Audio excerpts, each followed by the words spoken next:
885-3319 or visit them online at AAATreeExperts.net. AAA Tree Experts and Landscaping, and now holiday lighting. If you've been thinking about upgrading your bath, stop talking about it and do it. Right now is the best time of year to call Bath Fitter. Bath Fitter consultants offer free estimates and practice social distancing, as well as wearing shoe covers, gloves, and masks. Mention this ad and you can get an add-on accessory of your choice, valued up to $200. The first 20 callers each day get 0% APR. Your new bath monthly payments will be a lot less than you think. It comes with a lifetime warranty as well. Call Bath Fitter today at 778-9213 or go to bathfitter.com. Champion Auto wants to know, are you a gambler or do you like a sure thing? When it comes to your next car, truck, or SUV, you want the sure thing, right? With at least 150 clean, top-quality cars, trucks, and SUVs at Champion Auto on West Tennessee, it's a sure thing you'll find not just the vehicle you want, but the vehicle you'll love at a rock-bottom price you can afford. Credit not perfect? Well, that's okay. Let Champion Auto be your champion. Got good credit? Great! The Champion All-Star team is famous for finding the lowest rates and payments in town. Is it time for your next vehicle? Champion Auto is a sure thing. At least 150 quality cars, trucks, and SUVs, rock-bottom prices, and the nicest people. That's the Champion way. And I think you'll agree, it's a better way. West Tennessee Street across from TCC and always open at championautofl.com. Buy your next vehicle a better way, a quality way, the Champion way. We are champions. Driving every day from the Tallahassee Dodge Chrysler Jeep Ram Studios. This is 97.9 ESPN Radio, WTSM, Woodville, Thomasville, Tallahassee. Hey Tallahassee, this is Rowdy Lawson. And this is Ryan Lawson. You might know us from Lawson & Lawson Electric. What you might not know is that we also own and operate Lawson Alarm. At Lawson Alarm, we specialize in security systems for your home or business. And guess what? Our prices are lower than our competition. If you're thinking about a security system, Lawson Alarm would love to give you a free quote. Check us out at lawsonalarm.com or give us a call at 850-75-ALARM. Florida license number EC1304698. Broadcasting live from the Tallahassee Dodge Chrysler Jeep Ram Studios in Florida's capital city. This is the Jeff Cameron Show, brought to you by Orange Theory Fitness on 97.9 ESPN Radio.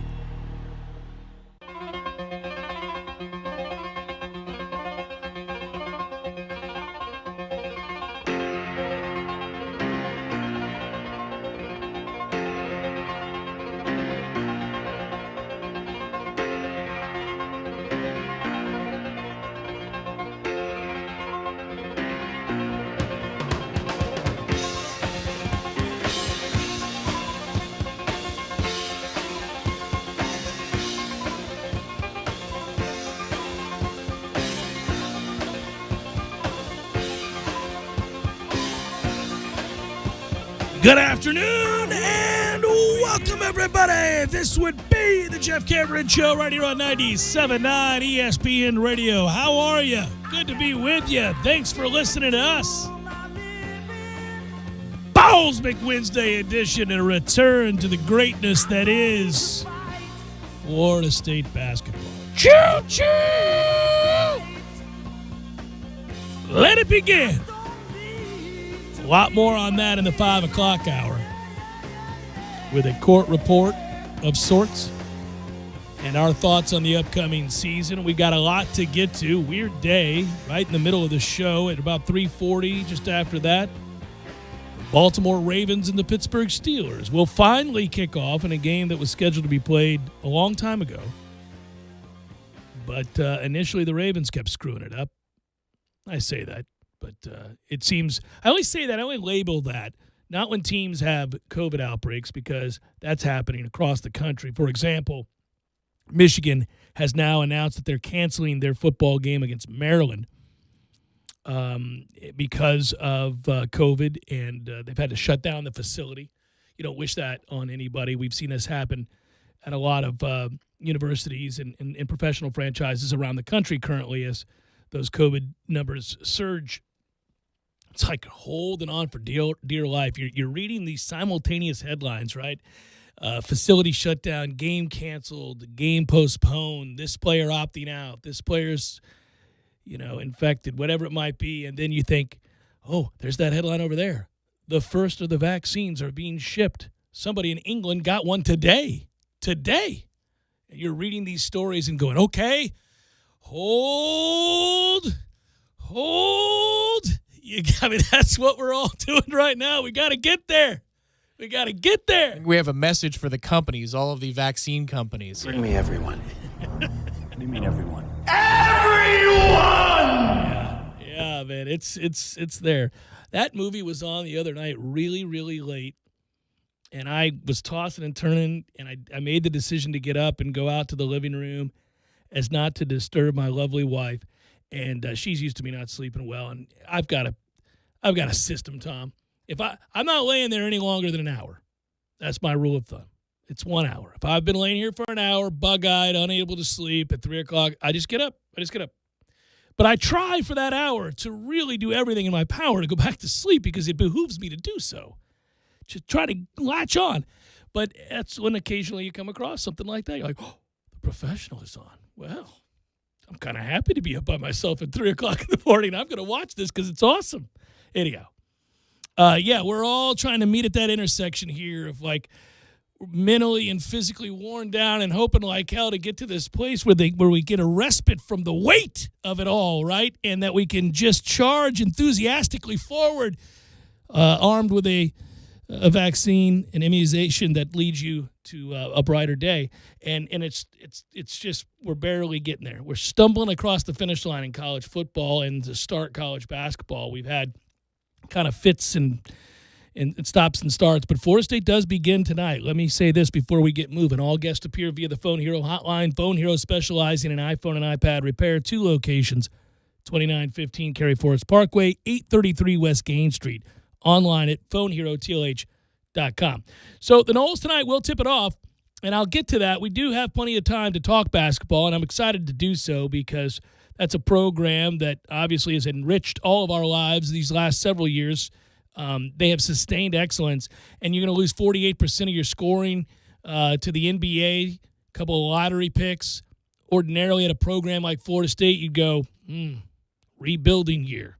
Tough to overcome that. That's tough for the elite blue bloods to overcome. When you lose guys that get picked in the top 10, top 5, and then you got to replace that, you think, maybe a bit of a setback to have a player that dominant leave the program, let alone 2. Let alone 3, when you really think about all that Trent Forrest meant to this program over the last several years. You know, in a weird way, the guy that didn't get drafted, the guy that ended up, having to sign, is the guy that in a lot of ways you're going to miss the most. I mean, Trent Forrest was the anchor, right? He was the glue. He was this thing that you could trust in any big moment of any game. You needed a basket in the last 2 minutes. He's either going to get fouled or get to the basket and score. He had strong, unbelievable ability to take on the contact and create weird arm angles with either his left or his right and finish. Incredible. Well, remember when we were so injury-addled and we were limping our way through the tournament and had to face Gonzaga where, we didn't have our players. And my man's willing us into a position to steal a win we have no business getting. And it's old man YMCA. That dude's 48 years old out here hitting something off the side of the top, and then all these weird angles. He's just strong. I can't root him out of the lane. He's putting weird spin on the ball, and it's going. That was him. He did all these amazing things. So we'll miss all those guys, but as a testament to how good the program recruits, how well they recruit, how solid they've become, you do still have real high expectations for a team that lost all of the aforementioned players in a program now that recruits so well that they could be preseason top 3 in the ACC as voted by the media covering college basketball in this league, even with all of those losses. So I do know there'll be a weird work in progress like a lot of these teams are this year. I think the storyline entering college basketball season right now, if you've been paying attention, and I've watched a lot of the early games. By the way, quick update, Florida's trailing Army currently, 31-25 in basketball. And Indiana leads Stanford by 10, 55-45. There are games throughout the day. Texas and North Carolina, 2 top 20 ranked teams. We'll see if Roll It Out There Roy can get a win later on today. But there's games all night long. Yeah, there's a lot of weird stuff going on. And one of the things was, I know you were laughing at the time, but UNLV in North Carolina a couple nights ago, it started out like 16-3 UNLV. North Carolina ends up winning by 22 in that game. Yeah. But for the first 5 to 7 minutes, you're going, Roy has done it again. Rolling it out there, are we? Pump the brakes, and then, they set things right by North Carolina standards. I think that we're going to see strange results. We already have. Virginia's lost. We saw Kentucky lose. You've just seen strange games where, I watched Duke get pummeled last night by Michigan State. That certainly wasn't a fluke. Michigan State's a great program. But I watched that game, and I'm finding myself kind of easing into the warm waters of college basketball as facilitated by the freezing temperatures of Florida State football in the waters that they swim in. That's a terrible place, but we got to update you because there is news on that front. It's like they were in Lake Talquin this morning. How about that this morning? That's another thing. Walking out there this morning at 6 o'clock, I went, oh, my goodness. This is like legit cold. Even for somebody who lives up north, you'd go, ooh, this is cold. Coldest day in 2 years, according to for this time of year. The weather people. For this time of year. 27 was, Yeah, we had some cold weather a year ago. We had a little sprinkling of snow a couple years back. That was cool. That was really cool. Okay, so Florida State football, where shall we begin? So the last time I talked to you guys, yesterday we did Seminole Headlines, and then the Seminole Headlines curse, if you want to call it that. I say it's a fire starter. Twisted fire starter. There it is. It happened again. We got off the air, and it's you get a game, and you get a game, and you get a game, and we're all going to get games. Everybody's got guns. So there it was. We found out that Florida State football's not deceased, at least not for now. It will attempt to show life again in 2 more games, one against Duke on the 12th and one against Wake Forest on the 19th.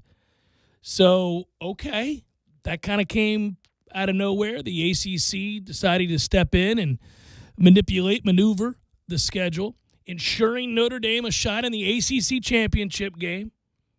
But alas, Miami, you weren't going to get there anyhow, although I understand your concerns. This is our concern, dude. So that happened. And I'm, for one, happy it happened. A couple of reasons.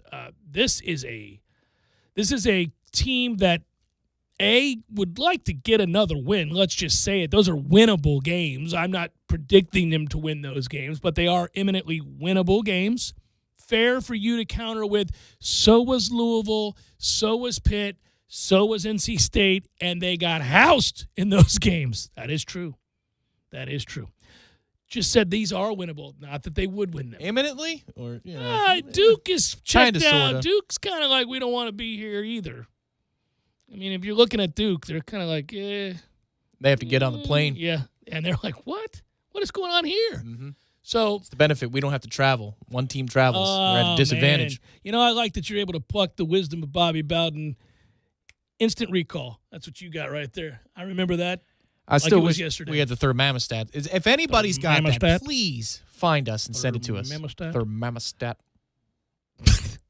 So, oh, man. Barbecue shrimp. So I would just tell you that I'm happy they're playing these games, because they've got time to kind of heal up and obviously, hopefully, get the COVID situation in order and then play these games, practice for these games. Practice being the operative word. They need lots of it. Tons of practice. The more practice they get, the better it is. They should be practicing right now, an hour from now, 4 hours from now, tonight at 2 a.m. They ought to be practicing whenever they can. If they've had any amount of rest whatsoever, it ought to be supplemented by practice immediately. Lots of practice. Break the rules, the NCAA rules of how much you can get together and practice. Get fined. Sanctions brought upon thee for practicing that much. That's what I want to hear about. The practices, it's never ending because that's how far they have to go. Also, anybody willing to submit to that is dedicated.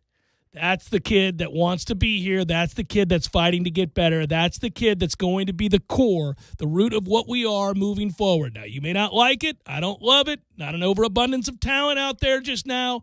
But a lot of kids that, if they play these 2 games, will have sacrificed an awful lot for this school and for their teammates and for one another and are committed. Oh, boy, there will be no questioning their commitment. And questioning commitment right about now comes into play all over the land. You're seeing it everywhere with opt-outs and everything else, and some of it perfectly legit. I don't blame Asante Samuel. I get it. I don't really blame any kid who has fears for their health, whatever it might be. Some are opting out because, they're about done with this. Others, perfectly legit. I get it. Even at that point, though, if you're opting out because I'm about done with this and you haven't played in 3 weeks and you're going to have to, extend into your holiday break even more, which you were supposed to get and now you're not, at least the beginning of it. Because the 19th was never supposed to be anything but on the table for those playing in the ACC championship only originally. Right. They were saying the 12th or the 19th. That's what they were going to push to. And now everybody who can play on the 19th is going to because you need to give TV inventory the money, inventory. baby. And that's the good thing. The good thing is the university needs money. Here's a way to make money. Good. I like that. On the other hand, could it get any worse? Yeah, it could. You're playing Duke and Wake. And if you lose both of those, then it does get worse. I don't think so. I don't think the losses matter. You don't care about that streak against Duke? I mean, I want to win. I mean, if you're going to play the games, you might as well win them. But it's not going to change my perception of where this program's at. I'm not going to, if they lose to Duke, I'm not going to go, well, that's it. I mean, Jesus.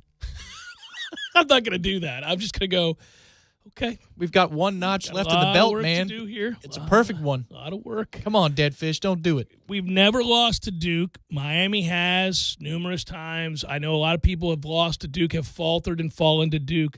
Florida State has not. No, not in this illustrious program's history. It has not happened. It's on the table. We could. I mean, if you don't buckle up, get after it on a Saturday here in a couple weeks, you could lose to Duke. That's not a good look. There haven't been a lot of good looks out there this year. Ironically, the team that I said the other day that I'm now rooting for to win the national championship just because of style of play, nothing else, not because of history and not because I like the institution per se, but rather I just enjoy their style of play, that is Notre Dame. Ironically, that actually, in retrospect, is one of the more I think, rewarding views for this year's season. I wouldn't have said it, but it kind of led and bled right into the North Carolina win where you saw the signs of life and effort and commitment and, sacrifice, I guess, bring some reward in the moment. Yeah, I know every time they ran a counter, it was 60 yards later, we were thinking, are we going to do anything about that? Anybody going to make a stop? But they kept fighting, and offensively they kept fighting. And even at the end of that game, after they'd given up all those yards and points, they still kept fighting on defense. And that led directly to that spectacular first-half performance against North Carolina, which led to a big enough cushion to hold on for dear life and get a win. That little span, or the season. It was a nice 5 to 7 days. Yeah, it was about 3/4 of really good football in there. So I say that because I everything else since then has been a disaster. And I don't know that losing to Wake or losing to Duke is going to change the amount of work and the degree to which they have to climb. I mean, we already know, even with wins in those two games, it's a long haul. So the outcome of those games, other than seeing a streak snap, really aren't going to affect the way that I view the program currently. I'm going to be very interested. The transfer portal, Tom. Really, really interested in the transfer portal. That's what I'm interested in right now. That, and are we on the cusp anytime soon of really overtly cheating to bring players in? So if you get 25, would you just say, give me the best 8 high schoolers. Let's find 17 in the transfer portal. Mm-hmm. Give me 17 kids. Let's go. Yeah, I'd break rules. These kids aren't going to say yes to us anyway, so let's just only pick the ones that are worthwhile. Whatever we can do here. Yeah. I know. You got to do what you got to do here. We're in a desperate set of circumstances, Tom, and that requires desperate measures be taken. So we'll see. With an iconic brand. That's true. Jaden Lars Woodby is not going to be out there. He has decided to transfer. That's news of the day. I wish him well. He got his degree. He's a good kid.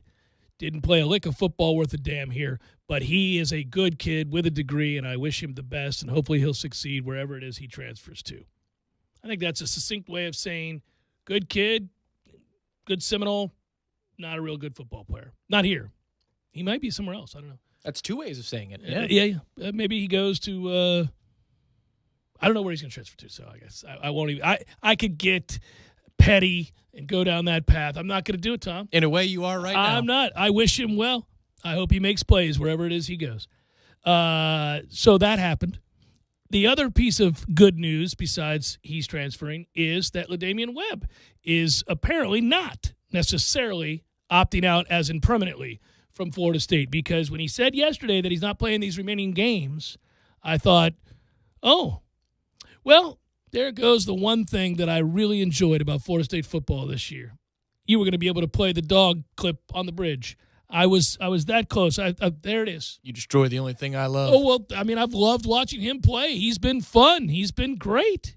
And then that was that. And I thought that was damning, in our talk about it. I know we got to go to break, but our talk about it yesterday was, of all of the people that have said thanks but no thanks, for all those that said peace, I'm done here, none would have been as damaging as LaDamian Webb. And that has nothing to do with talent. Bend over. It would have had everything to do with the fact that he was a Norvell guy. Yeah. And that would have been a bad look. That had me concerned. I just thought, man. I don't feel like that's over yet. I'm just saying. It's 2020. Kids are fickle. Oh, I don't count on much these days, Tom. Yeah. I don't count on much, buddy. I'm glad that Mike said he expects him back. That's great. That's what you're I going to expect a lot of things, too. I'd like to see him back. Yeah. Just me. Yeah. Just me. You'll believe it, the first day of practice, and he's Spring there. practice. He's there. Or if he's somebody who's over there on campus, they probably aren't doing in-person instruction. So in the Zoom call, you see LaDamian on your Zoom call. You're on your Zoom call, yeah. Yeah, for your 300 level class. If he's there in January, okay. Let's just keep looking at it, all right? We'll do that. Very quickly, Army still leads Florida 36-30. Just point that out. Chef Cameron Show 97.9 ESPN Radio.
Hello, YouTubers. Jeff Cameron Show. There you can find it. You can also stream it. You can also listen on your traditional radio. We appreciate all of you for joining us. If you want to email the program, it's jcs@979espnradio.com. So Scotty Barnes makes his debut tonight for Florida State basketball, and this ought to be exciting. It's so rare to have a caliber of an athlete, of a recruit of this magnitude. We've obviously witnessed a transformation in the program. When you consider some of the players that Leonard Hamilton and his coaching staff have brought in over the last 5-6 seasons, it's changed what's possible. It's changed what we've thought about the program. Now it's nothing to see a player from Florida State get drafted in the first round of the NBA draft.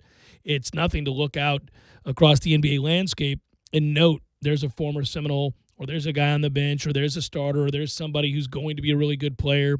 Even when things like Malik Beasley gets traded or is mentioned to be traded, you're kind of like, oh, yeah, he played here. Yeah, he was a guy that in an NBA game had 20-plus points. You know, you see these moments. And Terrence Mann at the end of the last year taking the game over at the one of the late games that didn't really matter in terms of positioning, but he took over and had a huge game. And we saw the celebration in the locker room with his teammates. You know Cobbin Gelly's going to be a really good player as he matures and figures it out on the defensive end. And you know, this is just kind of where we're at right now, where you expect that Florida State is going to take the floor with some guys who are going to play in the league. And I bring that up because, I went real long in the first segment, and this is going to be a short segment. But I want to point something out. I can remember a lot going back to the days of the positive basketball note of the day, which is now required of the football program, which, no joke, we may institute. But I remember saying to you that it would be really important to get back to the NCAA tournament. Not the first time after 4 years, but the second time, back-to-back seasons. And I was talking about sustaining something that changed the perception of what Florida State basketball is in the eyes of recruits. And you'll remember me saying, look how the run that Florida had, and I'll grant you it ended in national championships, but the run that Florida had sustained their ability to recruit blue-chip players across coaching staffs, across season after season. They would bring in elite-level talent, and they hadn't done much in the years subsequent. They had some nice runs. They've had some good teams. They weren't a dominant program the way they were at the end of Billy Donovan's time there. And that because the perception of what was possible at Florida and what you could be at Florida within the basketball program had been shifted in the eyes of so many talented young players in high schools and academies across the country, they were able to ride that wave and change who they were. And I just wanted Florida State to enter their name into that sweepstake, to put their chips in the table and make something like that possible at the end of Leonard Hamilton's career. And he changed style of play. He changed the type of player they could recruit, and they needed to have the success on the floor, and they did, and they have. And those runs into the Elite Eight and the Sweet 16 and winning the ACC and doing the things that they've done in a basketball conference where many years, maybe not this year, maybe not even last year, obviously, but many years the ACC is the top basketball league. It has the reputation as one of the elite basketball leagues in all the land over a long stretch of time. Having done that now changes what's possible for Florida State when elite players like the aforementioned NBA stars, or at least NBA draftees, move on. Because here we go into a season having lost 48% of your scoring, and yet you fully suspect Florida State's a top 5 team in the ACC. Right, yeah, top 5 for sure, maybe top 3, and maybe, if they get lucky, maybe they could be better than that. And the crazy thing about this program, and I know this would sound like hubris given what you're talking about with Florida, which is the results, we're about where that program was. And here's what I mean. Yeah. If you had an Isaac come back for a year or two extra, or you had Obiagu stay the course, or Fiondu came back to group up with last year's team. Oh, sure. Like if you ever had, or Vassell came back to play on this Patrick year's Williams team. comes back on this year's team. That's what Donovan got that group to do, was to come back to play together multiple years. If we ever had that collection hold over, if Malik Beasley had stayed an extra year or two to go along with the groups that came behind that team that didn't lose at home, if he joined the group that didn't lose at home in 2016, right? I was going to say which group, because nobody lost at home last year either. Yeah. I know. Well, we only lost 2 or 3 in the last 4 seasons, right? Mm-hmm. But, yeah, if you had guys return this would be a perennial top 5 team every single year. That's what Donovan got done in order to get the results that Florida holds dear, and everybody still picks Florida because of. Yeah, well, 26-5 last year. You don't stumble into 16 conference wins in a 20-game schedule in a basketball league. You don't stumble into another undefeated home season in a top 5 ranking, and you don't stumble into a regular season title because you don't know what you're doing and you can't sustain excellence. They have proven that they can do that. This will be a work in progress. You are relying on awfully young players in some cases to step in and make a huge impact. They're not devoid of talent. Scotty Barnes has been projected by many people to be the ACC Freshman of the Year, if not the if not the Freshman of the Year in the country. Now, that'll be interesting, but just the fact that he's in the conversation is remarkable. Calhoun is considered to be a kid that once he figures it out defensively is an offensive weapon that seldom seen around these parts, that he has that kind of game, that he can get to the basket, but he's also a dead-eye shooter. So, man, it's something to reflect on at the start of the season. Look, you're not going to relish that. You're not going to spend too much time on that, but just a reminder of where we've come from. Where we're going is all that's left to do is ... That's where this program is, not this year necessarily, but over the next 2 or 3 seasons. Well, and that's the disappointment of last year, because they have that season. They play the way that they play. They win the conference, and then, unfortunately, COVID hits. And I think we feel like they were made up, and given the fact that they would have been playing in Tampa, it really does feel like a team that would have at the very least gone to the Final Four, maybe the very least Elite Eight, with a chance to go to the Final Four. And we all know once you're in the Final Four, anything can happen. So one of the handful of favorites to win the whole thing. Yeah. There's no doubt. Yeah. Frustrating. Jeff Cameron Show, 97.9 ESPN Radio.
to read the quote from Mike Norvell regarding Asante Samuel and also Jaden Laras-Woodby opting out, and in the case of Jaden Laras-Woodby leaving. Quote, the timing for Asante is something I understand, adding that the defensive back will use December and January to prep for the NFL Combine. Of course, in a regular season that is normal in any capacity, this season's already over, and that would be happening. So I think most coaches would understand at this point, if your plan is to go to the NFL, to prepare yourself to do exactly that. Plus, he got a little dinged up a couple weeks back, and I think that probably put just a shot of fear in him. Right there. I mean, it would me, obviously, if you're playing for the opportunity to go make millions of dollars. So We'll see. Next time I get dinged up, it'll be as a millionaire. Yeah. Yeah. I remember we've had several players over the years. One of them in particular is a mutual friend of ours that the thought process, if for example, you had concussions in college, and the idea being, I'll tell you what, it may or may not work out for me long-term because of this concussion issue, but I can guarantee you the next concussion I have, it'll be as a millionaire. That's sort of the way that the guys have to think. And I understand that. He went on to say about Asante that he felt grateful to be able to coach him, and that he thought he was a phenomenal young man. Just grateful for who he is and the Seminole that he's been. Mike's good at this part of it. I think, golly, I just want him to get there, because I think he does appreciate the student athlete. I think Mike appreciates football players. Now, this stems from his background as a former player, but also what the game did for him and the people in the game and what they've done for him. This isn't an opinion. He's expressed this himself in various speeches over the years. So if you want to know who Mike is in regards to his thoughts on football, the men who play football, those in his life because of football that helped change his projection and what was possible in his life, you'll see there's a direct correlation and link to having an affinity for what football gives you and this kind of sacrifice that is made by those in the game. And his big mantra is sacrifice and being a good teammate and, all that stuff. So I believe it's genuine when he sees it in a player. When he sees a player doing the right things in preparation, making those sacrifices, he's going to celebrate it. He's going to shine a light on it. And this isn't a PSA for Mike Norvell. He's got to win games, and at some point we're going to assess that too. Maybe not in a year of a pandemic and year one and all that other stuff. But I do like that. It's something that I think, okay, in time, that's going to be a reward for you. You're going to get guys who want to be led by that kind of man. And there will be ample examples. And then the Asante Samuels of the world who sacrificed and committed and bought in will come back and or fight for your mission. They'll tweet out. They'll be the PR that you need, the positive commentary you need from former players. You just got to have enough of those guys, and you got to have some success along the way to foster that and utilize that strength. My question is, would Asante do it for Norvell, or would he do it for Norvell and Fuller? Or would he just do it for Mike? Like, what's the relationship dynamics there, and what's the aptitude behind the scenes? There are certain players over the years, one of which got drafted in the first round, maybe by a team out in the West Coast, who was once thrown off a practice field for correcting his coordinator. Yeah. So what's that looking like every day in practice? I think that's the next thing is once you get through the roster purge, however deep it goes. And well, it can't get much deeper. Baselli just announced that he's in the transfer portal. Well, who cares? Yeah. But, it's just bodies and then more bodies and more bodies. Once you get through that, the question becomes, at what point can we assess and say definitively that X coach or Y coach is not going to fit? Is not getting the job done. It won't be after this year. And I think if you don't have personnel and you didn't have requisite time to install and teach and rep, that you really can't give an honest evaluation. I don't like the job that Fuller's done this year because I don't see a coordinated defense from week to week. You've heard me stress that every Monday after another ass-kicking. I've talked about the back end not knowing what the front end is doing and vice versa. But I also recognize that they're going to get exposed and exploited in areas no matter where he lines them up because they don't have the personnel to execute. So your linebackers in coverage are going to be singled out and exploited every Saturday. And I don't care what system you're running. Our guys can't cover. And that's every Saturday that you see that get exposed. And so then what in response happens from him as a coordinator is an act of desperation. That's no way to assess what a guy is or isn't, what he can and can't do, and how he can teach when he's always desperate. And it all began at the start of the season when the guys you expected to be impact players, experienced players that had given you reason to believe they were going to be impact players. And I'm talking about Marvin Wilson. I'm talking about Corey Durden. I'm talking about Joshua Kando, amongst others. When they were ineffective, let's put it that way, you were kind of screwed at that point because they were going to have to win the line of scrimmage. They were going to have to provide pressure. That was going to give you a chance to protect yourself on the back. It just didn't happen. And so from there, this whole thing was, you know what? Let's see after a full normal offseason with install and your guys to teach it right what we get. If we get a lot more of these guys running free and nobody else on the screen, we'll know exactly how to answer that question.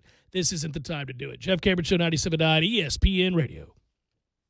I watch the rain.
Ravens, Steelers. Weird. Oh, yeah, that's kicked off, hasn't it? Another 2020 offering for you, everybody. Nothing, first quarter. Not going to spend a lot of time giving updates as we go along. Dun, dun, dun, dun. Well, into the second half, Army leads Florida in basketball. Just point that out. See if that Man, we're helps. supposed to be the ones that expose this Florida. Come on, Army. Stand down. Well, they'll probably stand down. They'll probably have to stand down. 8 o'clock tip, ACC Network. If you're not making your way over to the TLC Double C to watch Florida State, the defending ACC champions. Not co-champions. Solo. Dominant. Reigning ACC champions. TLC Double C. Preseason ranked number 22, depending on the poll you're looking at. Hey, now. Got him. North Florida comes to town. Ofer, haven't won a game. They've played a few, haven't won one. We'll see what happens. Is that my Mike Norvell laugh? There it is. Mike, I don't think too upset about what happened with the individuals that I just named, right? With Asante Samuel taking it to the NFL. Understandably, Jaden Lars would be announcing he's not going to return. Really could never find a role there. I think Mike's like, okay, all right. But he did say he believes that Webb, quote, has intentions to return and be here in January. We'll see. Okay. But I hope that's right. I mean, part of the recruiting job that he and his staff have to do is retaining certain players on the roster as opposed to just adding to the roster. You're going to have to retain individuals in a lost campaign and hope that they continue to believe.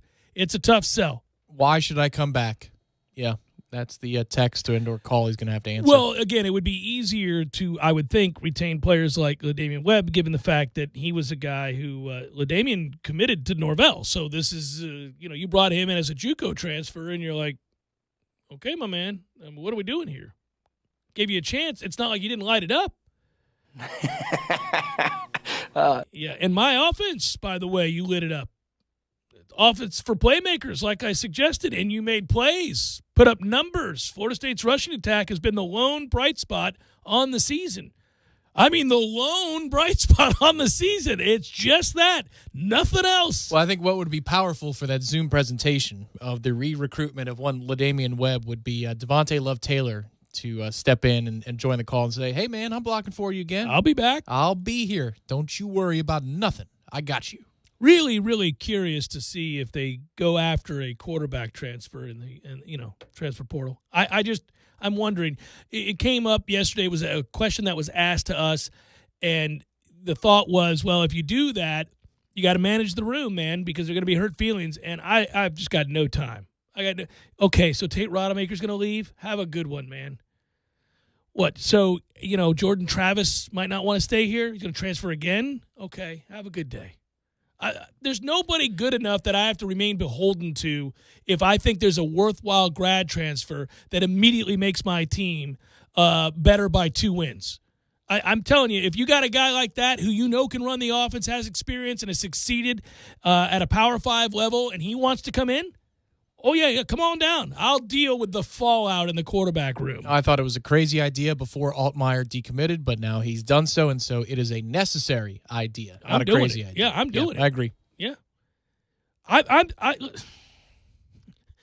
This comes across weird because he's been such a playmaker, but I don't think Jordan Travis is a good quarterback. There you go. I said it. I don't. I like my quarterbacks to be able to throw the football accurately. I like that when we have to throw the football into a window, they be capable of doing so. That guy's not. He's not. So I like him as a playmaker a lot. Oh, he's all kinds of playmaking. And he would play a role part-time as quarterback. I'd have any number of offensive packages for him to be a part of, an active, big-time active part of what I'm doing moving forward. And he's capable enough of throwing the ball that you have to honor that part of it when he's on the field. Right, when dudes are wide the hell open, all set up by him running around, sure. So that I'm keeping him. He would be your brittle Taysom Hill. That's right. a more talented version of Taysom Hill in terms of speed and elusiveness. Now, Taysom's a big dude who doesn't get hurt, but can't throw the ball either. So, I mean, it's just, okay. So you're not saying he'd be the up man in special teams for you? No. Okay. So, Jordan, I need him. I want him to stick around, but I'm not going to go bring in a quarterback because I'm worried about his feelings. Let's put it that way. And if Chuba can't handle it, then he can't handle it. Whatever. Come on, you're not off of Chuba yet. That was close. I'm not off of Chuba. I'm just not beholden to the point that I can't go get a grad transfer is all I'm saying. I can do that, Tom. Damn it, Chuba. I'm getting a grad transfer. I'm going to get one, and you're going to have to deal with it. Beat him out if you're Listen so here, good. clavicle boy. Yeah. I'm going to go get one, and I'm not going to worry about your feelings. It's all right. We turn him live in practice. It's all good. Well, I don't have a problem with that. You do. I don't. I do. We needed to turn him live. I'm going to ask you to run Georgia around. Tech. Well, Yeah. I'm going to. What is the difference? If you're going to run the offense, you got to run the offense.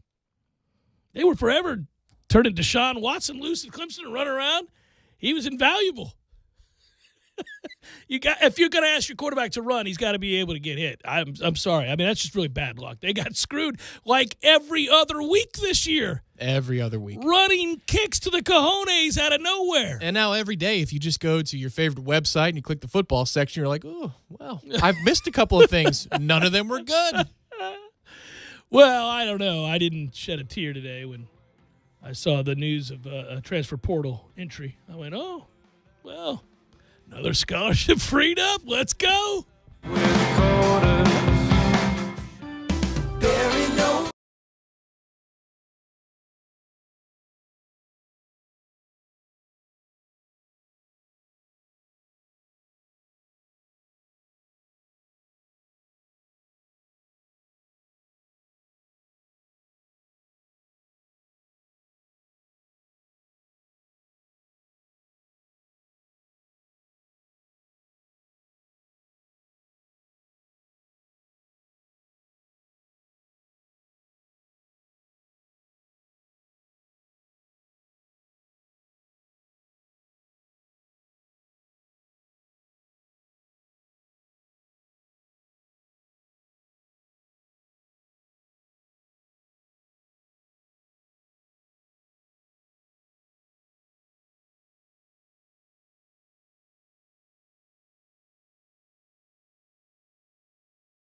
More nonsense involving teams getting into the shotgun from the 1-yard line. Ridiculous. Every time I see it, I cringe. I don't care. I've heard every imaginable excuse. Well, if you don't rep it, no, man, get under center and hand the ball off. It's not that hard. It's just not hard. You don't have to rep that all damn day. That's just dumb. Hour number 2, we're online, ESPNTallahassee.com. You can email the show if you like it, JCS at 979, ESPNRadio.com. On Twitter, it's at Jay Cameron Show. Hello, YouTubers. We're on YouTube. You're on YouTube. Why don't we join forces and YouTube together? There you go. Thank you for watching. And, yeah, man. There's football on in the middle of the afternoon, and tonight at 8 o'clock, Florida State tips off the season against North Florida. And I'm excited for it, man. It's game day. It's I wish certainly we could all be heading over there together tonight and watch this game in a packed house in celebration of and a salute to the reigning ACC champions. But at last 2,500 or so people will get that opportunity. I will not be one of them, unfortunately, as, again, I have other obligations involving this here career, and that would be to broadcast with my dear friend Trey Jones, head golf coach, Florida State tonight, PGA Tour Channel, Sirius XM. But if you can make it, and you're one of the lucky few, cheer loudly, cheer extra loud for me, and salute that group because, man alive, they deserve it. Also, real quick, want to say good luck to and acknowledge a friend of mine and somebody that I think will be very good in this role. I don't know, early on, everybody's got to get their feet wet. It'll be interesting to hear. But Adrian Crawford, good luck to you tonight as you begin your journey. Of course, Keith Jones is a dear friend of ours as well, and we know what a great job he's done over the years. And now he cedes the mic to Adrian Crawford, who, of course, former player here, who I covered, and is a good guy. So we root for him to do well tonight, as well as he will be the color analyst along with Gene. So there you go. A new era of Florida State basketball broadcasting. And it will be an interesting season to cover. I don't know, are they going on road games or not? Because certainly the football radio group does not hit the road. They do the broadcasts from the press box at Doak when the team is not here. So that's a really weird way to start. But at least for Adrian and that radio group, I think it's 60% of the games this year are here in Tallahassee. Right. 60% of the games on the slate. So the ACC Big Ten next week against Indiana, here. The Florida matchup, the annual matchup is here. So that's nice to have. A couple extra home games, and if there's going to be limited tickets, more opportunities for folks to get and see this program with the seating capacity being what it is. Tom, you may get your wish, buddy. It's getting dicey. Army 47, Florida 47, 11 minutes to play. Big rally for the Gators there against Army. Good job. They're about to hit the 50-point mark with 10 minutes to go against Army. Good job, Florida. IU 79-63 over Stanford today. So I bring up Indiana because, of course, we do play Indiana, and they beat Stanford like a drum today. And that's after looking like ass against Texas. They only put up, I think, 44 points yesterday in whatever, classic they're playing in or tournament they're playing in. Yeah, it did look odd, didn't it, to see. I just think that's what we're going to deal with this year, is that the games are going to be really weird. I say that a lot about football right now, but it will hold true in basketball. We've already seen weird results. We also saw Shaka Smart with a Jerry curl. Is that so? Have you not seen it? No. He grew out his hair. He's letting his soul glow? Yeah. That's awesome. It is awesome. It's a little weird since I've always seen the shaved head, and it's a good look on him, the shaved head, but he's got a little bit of it's not quite a full Jerry like back in the 80s, but we're getting there. I want to see returns of the Jerry. I remember it well in my childhood. It'll be nostalgic for me. But it seemed like a lot of maintenance, a lot of work. See if I can find him. Oh, my goodness. Look at that. He is. There it is. I'm going to retweet that right now. Retwizzle. Yeah, it's crazy looking, isn't it? Yeah, that's what we got. He looks like a grad assistant because he's wearing the polo because the coaches aren't wearing the suits as much this year. He looks like a player who just finished. Yeah, a GA. That's exactly what you're saying. Wake up, Jeff. Yeah, it's funny to see, but yeah, he's got hair. The tweet is the Shaka Smart glow up is so wild. I expect us to look at all at once dynamic, and then at times just shaky as all hell. I mean, when you lose the percentage of points and rebounds and minutes played to guys that go on to get drafted in the first round or that were a major part of what you did offensively, you can't help but have a strange transition. But it's not like they're devoid of talent to make said transition. They've got plenty of it, including a kid in Mr. Barnes, who a lot of people think has a chance to be the ACC Freshman of the Year, if not the ACC Freshman. I'm doing this every day this week. If not the Freshman of the Year in the NCAA. So it's exciting to see a player of that caliber make his debut tonight. One final note on Shaka Smart. There was a comment that says he looks like John Turturro and he got game, that's pretty apt of, just how the hairstyle looks. But yeah, that's to me, when we started hearing about Scotty Barnes and what he was doing here on campus in the basketball training facility, what would you say that is, 6 weeks ago, 2 months ago? Mm-hmm. Like the word was out. It was like, whoa. We've got somebody who they will be comfortable starting day one because he understands the principles on both sides of the court, and he's nasty. The first I'll just cite sources just like you're doing. The first person I talked to is a former player who's still real close to the program and doesn't sugarcoat what they think about a player or how far a player has to go or this player's not any good or this player's great or whatever it might be. And they've been pretty spot on over the years. And he said to me, ooh, this is different. And I said, all right, coming from you, that means something because this was a pretty good player himself. And then he said, well, yeah, when you see him athletically, you're going to go, okay, that's different. We don't usually get that. But more importantly, he's a basketball head. He's a smart kid. He gets it. And he has picked up the defensive principles right off the bat. And then he's very, very vocal. He's a strong leader. He talks to his teammates. He's not afraid to talk to the other team. He's filled with a lot of confidence, but again, he's also one of those guys that's always encouraging, and he leads by example, whether that's in the gym, in the workouts, whether that's at practice, whether that's going through drills, whatever it might be. So I immediately in showing that kind of leadership early. That's somebody that, believes in themselves, but also understands the value of good leadership. But what's different about this guy is, whether it was Bacon or Beasley or even Jonathan Isaac or Patrick Williams, we get these high-profile players to come into the program, and some of them are 5 stars and universally wanted across all programs.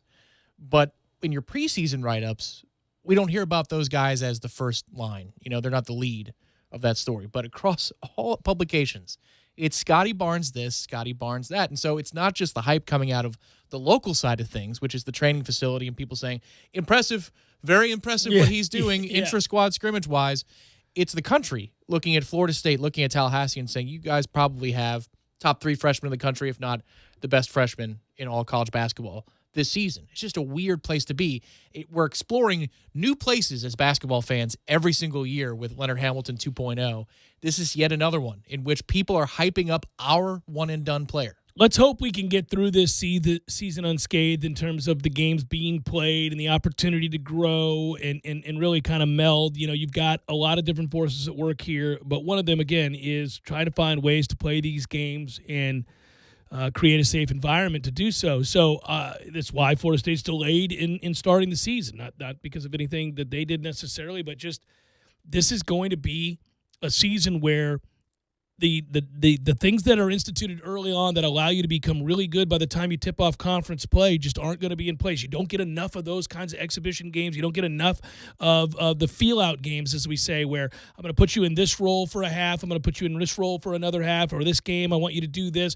All these new guys, all these added pieces, Scotty Barnes being the biggest part of that, they don't get a lot of time. This is one of them, but it's the first, and then you go immediately into, again, Indiana. Yeah, I think the Indiana game will be the tough one because Florida is only starting today, the aforementioned Army-Florida game, so they're not that far ahead of you. Indiana will have played a lot of decent competition before they come down here.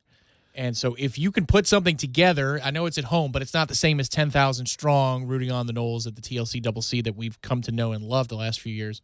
If you can get through that game, I mean, that's really, I think you've got your head above water faster than I personally expect. I think we're going to suffer some losses at home, wherever we play early on in the year. But I also think that the committee is going to look at growth.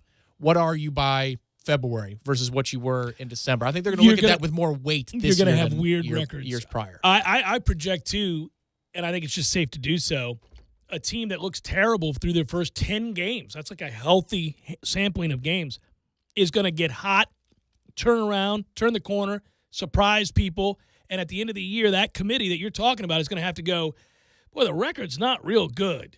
But, boy, there are some real quality wins here and signs that they're an elite team. We didn't see anything of it in the first 8-9 games. You're going to see a lot of that. Again, Kentucky's already lost. You've seen Virginia already lose to San Francisco. You're going to see weird results with highly ranked basketball teams, but there are going to be plenty of teams that fall outside that elite ranking, that group that's kind of a middling group in a conference, a good conference, a Power 5 conference that starts slowly and then really turns it on, that you got to figure out what to do with. Yeah, I think fair to say that if this was last year's roster, we'd be able to handle it better. Our expectations would be higher. And even still, that group lost to Pitt to kick off its season, to tip off its ACC season. And they nearly lost to USF. And they had plenty of games like that. But we would be able to better handle it, or our expectations would be higher, I should say, if Trent Forrest, at fourth year in the program, is running the show back for you. On that, yeah. Not a guy in his first year, and he's trying to figure out who he can trust and who he can't in the real games. The Jackson Davis kid for Indiana today went berserk, 31 points as they beat Stanford 79-63. They're Florida State's next opponent is why I bring that up. So something to take a look at there. Meanwhile, Texas and North Carolina just tipped off. Army and Florida going at it. They're under the 9-minute mark. It's a 1-point game between Army and Florida. So that's a fun game at 55-54. It's a good feeling to have the basketball in the air, right? It's a real good feeling, and it's even weirder to sit here and talk about that and then look up and see it's 7-6 Ravens over the Steelers for right now. And, it's that, too, is a weird thing as they're playing a Wednesday afternoon NFL game. I think a lot of people probably checked their fantasy stats earlier this week. Like, why isn't this in a final? I've won.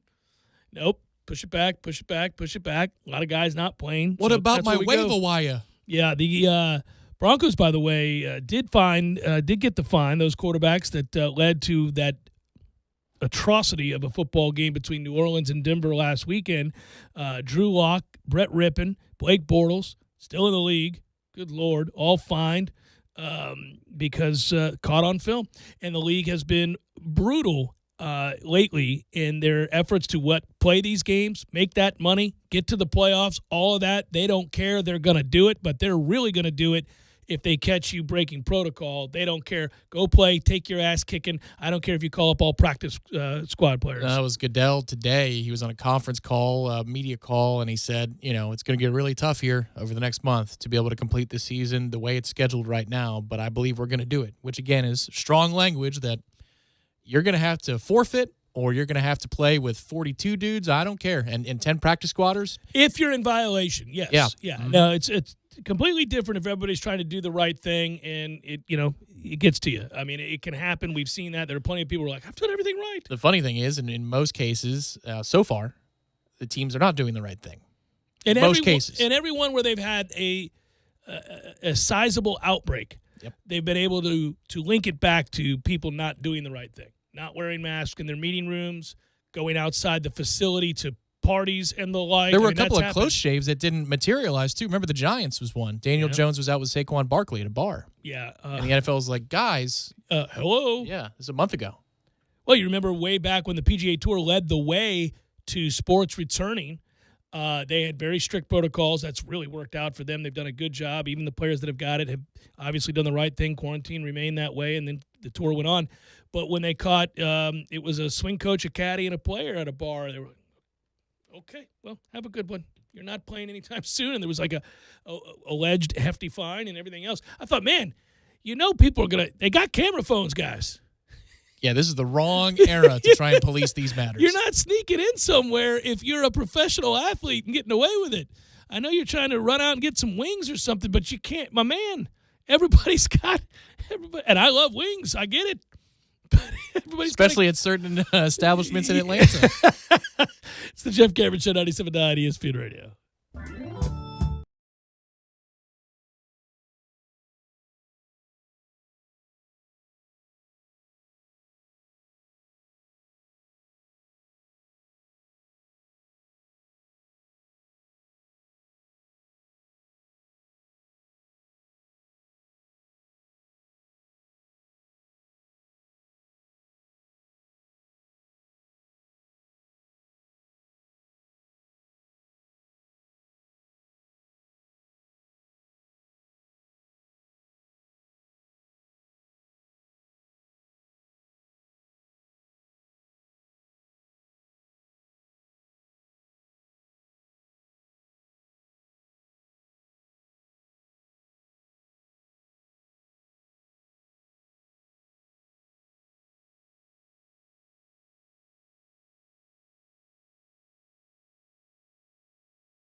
So Ohio State's in that top 4. I don't watch that rankings show, the committee's playoff rankings show. I know you were watching it last night. I saw the Twitter reaction from you and many others to Kirk Herbstreit's comments. I'll get into that in a second, but I don't know how Ohio State's ranked in that. What wins are they pointing to? Is it a 7-point victory over Indiana? Is it a 13-point victory over previously winless Penn State, who now has 1 win?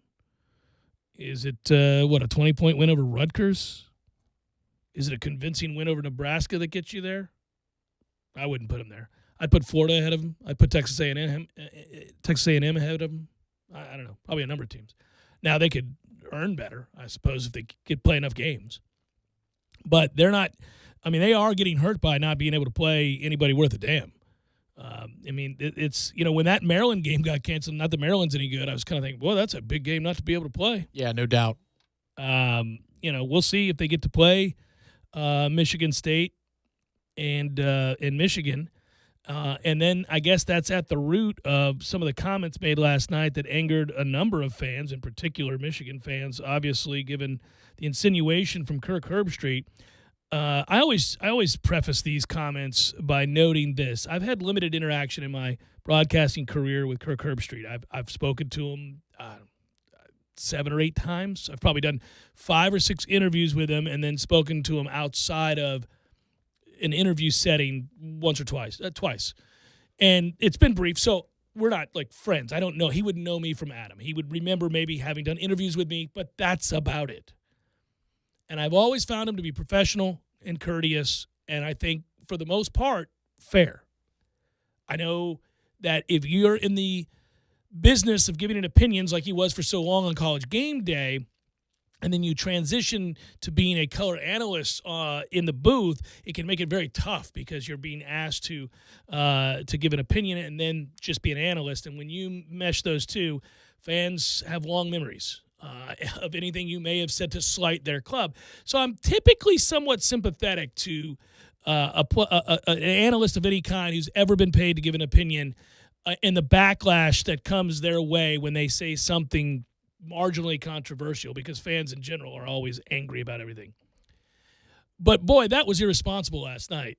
And I know he subsequently issued a Twitter apology, a video on Twitter that he released apologizing specifically to Michigan, where he inferred that he thought Michigan would opt out of playing that football game against Ohio State, wave the white flag, quote unquote, and then that would be unfair to Ohio State. Now, that's especially problematic given that he played at Ohio State. That's not going to be a good look. I do appreciate that in the apology, there is no wavering. There is no, this is what we do with the Jeff Cameron Show PR firm, and we talk about if you make a mistake, then you got to own it. You got to really own it, and you don't need to deflect or half-ass your way through that apology. The apology is good. I had no business saying that. I have no evidence of that. It was completely unfair to the University of Michigan, to Jim Harbaugh, to his players, and to his coaches. Okay, that's about as direct as you can get. That's him saying, you know what, I don't know where the hell I got that from. I had no business saying it. There's no evidence of that whatsoever. My bad. Okay, got it. But was there an inference that Florida State is that team that he believes are ducking playing football games and hiding behind COVID? Because I saw Twitter go nuts. I wasn't watching the show, admittedly, because I refused to, especially this year. It doesn't make any sense. These rankings are all nonsense. But go ahead. So, no, I was not watching either. I had to hunt down the comments before I commented on it. But he said that he talks to a lot of college football coaches who believe that teams are ducking games. Yeah, Dabo Swinney is who he talks to when he's making a comment like that. Because his kids play at Clemson, so Correct. Of course. Yeah, and then he said to avoid embarrassment, to avoid, right. A lot of college coaches seems to be embellishment, to say the least. I can't imagine Kirk Herbstreit has talked to a handful even of coaches around college football that would say that they believe teams are ducking playing football. And then he said it's happening. No, it's not. And if it is, then cite that you believe Florida State is a team that is ducking games for fear of embarrassment on the field. Well, he's parroting comments from Wuhan. Now, here's the thing about that. That's wrong and irresponsible, but it's also nonsensical. and he's not dumb. So all you have to do to remove your emotion and to remove yourself further from a coach who's impassioned and talking to you directly out of anger after that situation that happened here is to say to yourself, let me follow the money, because that ends all of that. Florida State and every other school that has been devastated financially by not being able to have fans, by not being able to play a full slate of games, everything that has accompanied COVID, are doing everything in their power to play games while adhering to a medical protocol. And I don't care if you agree with it or not, or you think it's a hoax, or you think they shouldn't be playing at all, or something in between. I don't care. It doesn't matter to me. That can be removed from this discussion. Now, if we were having a private discussion, I'd call you a dumbass, but that's okay. We're not. What I would tell you is that what they don't want to do and what they desperately can't afford to do is miss out on millions of dollars to help offset all of the losses this year has tallied. So nobody, even those in facing 90-point beatdowns, and that would include Michigan against Ohio State, us against Clemson, or any other game that you want to point to where it's going to be lopsided. They don't want to not play those games. They've got to play those games. If at all possible, they've got to play those games. So a smart person decided to take the words of a dumb person as gospel. That's correct. That is correct. That's Go what figure. happened. That's exactly what happened. Which is, that's what all I was saying was own it. Yes. Then just specify, because we know that I've talked to many coaches. I've talked to several coaches. Whatever it is. You talk to Dabo. You've talked to Dabo. He likes to star bleep you because, your kids play for him, and that's a nice little mission there. And say that you believe Florida State ducked Clemson. Go ahead, because that's what Dabo told you. He didn't say somebody else ducked Clemson. He's saying that Florida State. Did they also duck Virginia? Right. But just do it.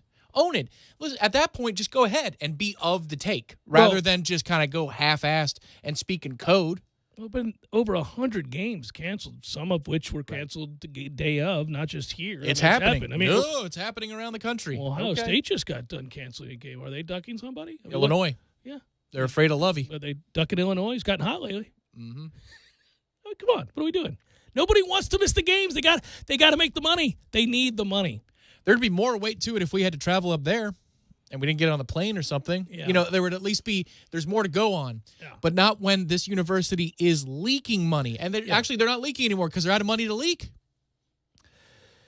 Yeah, no, they're hemorrhaging, and they're about dry, and they want to get these games in. They maintain that. By the way, that game was postponed originally. It wasn't canceled, and that's the reason for the language in the release. They want to play the games. If you were trying to duck somebody, you wouldn't leave open the opportunity of taking that ass-kicking just 2 weeks later if the point was to avoid it, meaning the ass-kicking, because they ain't going to change anything. You're going to take one or not. So. And whose player tested positive after practicing with the team? Right. Whose? Ours? Yeah, no. Just don't be an idiot. Well, and if you are going to go all the way, just go all the way. That was surprising and regrettable.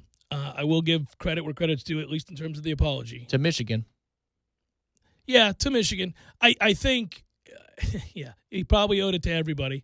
But he was specifically saying they would wave the white flag. So I think that's why he had to address that. But I didn't watch it. I think this year's ranking system is absurd. We're talking about apples to oranges. Again, I'm for safely playing any number of games that you can get played. I understand the financial aspect of all of this and the desperation these universities find themselves in, these athletic departments find themselves in. You've seen institutions that have far deeper coffers have to cut sports already, so we know that it's had a profound impact across the country.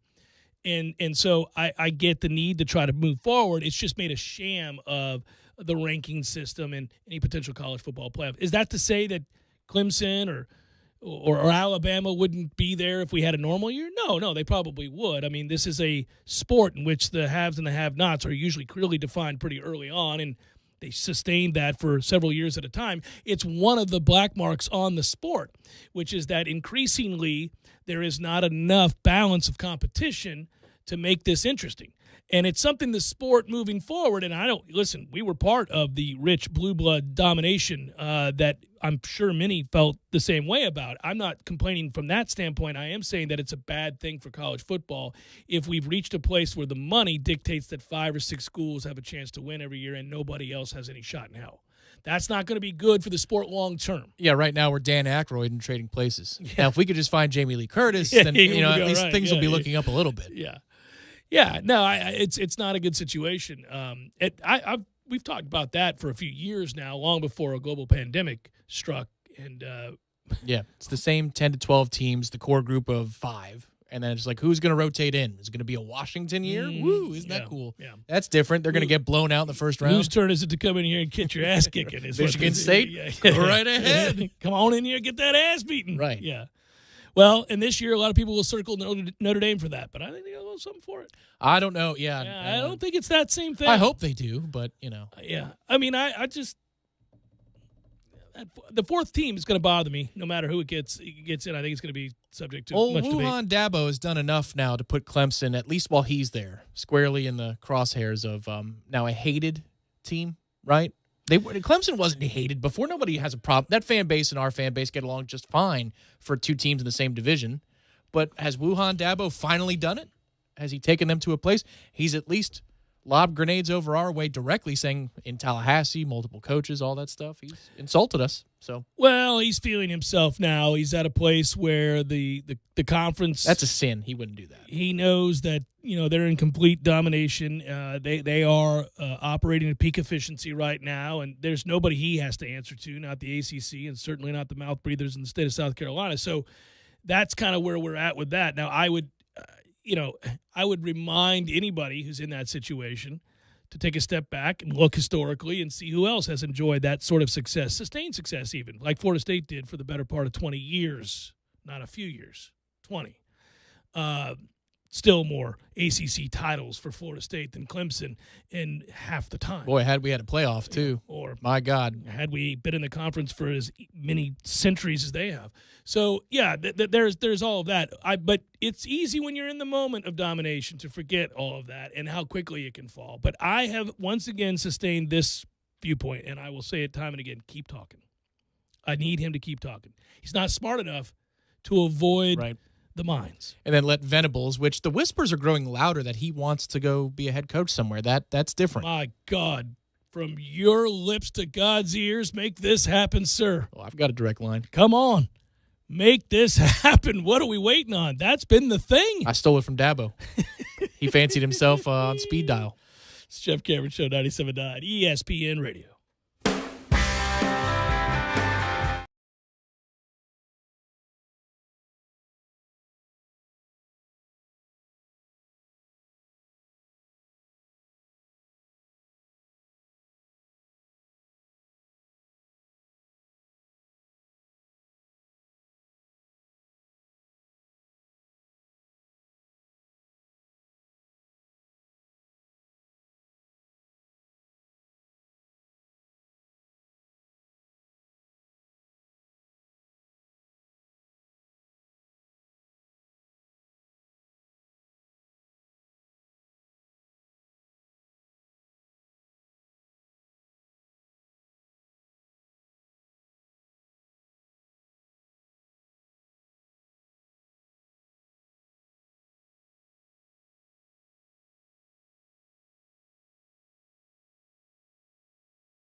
9-7 Steelers. Second quarter. Looks like you're going to get your wish, Tom. Florida 73-69 lead, 39 seconds to play. Not nice. 4-point game, 39 seconds. Maybe I've jumped the gun. We'll see. We'll see if Army can get a basket here. Oh, nope, 74-69, 5-point game. I'll sit here for 5 minutes and do that. North Carolina trails, rolled out there, Roy. Didn't have the team prepared early on today. Shocking. Texas leads. Looks like Texas might have a decent defense, but who the hell knows? Because what you see now might be a complete mirage. I mean, we could win by 40 tonight, and you should take little away from that, as little as you would if we lost by 10. Oh, no, I'm going to celebrate it and hold it on high as if it's an indicator of further domination, Tom. Okay. That's what I'm going to do. North Florida wants none of this. Be choosy. Get your 40-point ass beaten. Come take it. It'd be fun to watch. Here's where I can just tell you that I love Barano Heating and Air Conditioning. Normally we would do it who's hot, who's cold. We're not doing a who's hot, who's cold. We're just going to say straight up that our friends at Barano Heating and Air Conditioning are fantastic supporters of the Jeff Cameron Show, ESPN Radio, and the Jeff Cameron household. And it's the start of basketball. So there is no cold. The weather, perhaps. The hot is, yay, Florida State basketball. Here we go. Let's get it on. So do we believe both of us, that MJ Walker is going to be the leading scorer on this team? I think that would be the assumption, right? Season's end, points per game, it's MJ Walker. Yeah, probably so. Who would it be, Scotty? Maybe. Oh, my. If Scotty Barnes leads the team in scoring. Well, but here's the thing. You'd only have to average 12. Oh, well, we're anticipating that MJ is going to be a 15 to 16 point a game player, right? I mean, he has to be. Half the offense is gone. Where are those points going to come from? Scotty. No, I think that MJ, certainly the most experienced and equipped to early on lead the way. It'll be interesting. I don't know. He's been a weird kind of player. He gets hot. He can carry the team for stretches. He's never been a take over the game guy, though, for the entirety. It's not like there were games where obviously Trent Forrest would take over games. Devin Vassell would take over games. There were halves that Patrick Williams dominated in a way that MJ Walker can't. MJ Walker would have a 7-minute stretch where he hit 3 threes, made a great defensive stop, led somebody in transition, great lead, something like that, right? Do you think he's that player? You think he's going to average 15 a game? I think his volume's going up, so I think he better be. Right, yeah. Yeah. Now, the question is, can he go get it himself? If you look at the numbers with the ball in his hand, he's not that bad. But finishing around the rim, he's not that good. There's a middle ground there. So what does that mean? And I think that's one of the things they're trying to find out this year. Yeah, I'm really excited. I know everybody wants to see Scotty Barnes, and I'm amongst them. There's no doubt. But I'm really, really excited to just see what Calhoun is, because in the last few days alone, he's been so talked about. I did talk to somebody who had a chance to watch him play up close and personal, and is another former Florida State basketball player that I'm friends with, and he said, well, he's not bashful, so that's fun. He's not afraid. Don't worry about that. He didn't see too many shots he didn't like. I was like, okay, that's good. And Leonard has said, I'm going to have to be patient with him. So I think the Leonard Hamilton death stare count is going up this year, and that's going to be fun. Well, and you know what's weird about his role, and Leonard is obviously a guy that he can play the role of father, he can play the role of grandfather, he can be absolutely charming and endearing and intimidating all at the same time. We've seen all of those facets of Leonard Hamilton's personality. He's a real smart guy. He can give you the death stare as a reporter if you ask a dumb question. My God. Yeah. He can take exception. He's taken exception to questions I've asked him. And you know it instantly because it gets to be a real terse or quick response. Nothing terrible, nothing unprofessional, just sort of he didn't like that question. That's obvious. And the way that he answers it. He'll humor you for a second, but he moves on. He had no time for Andrew Carter back in the day.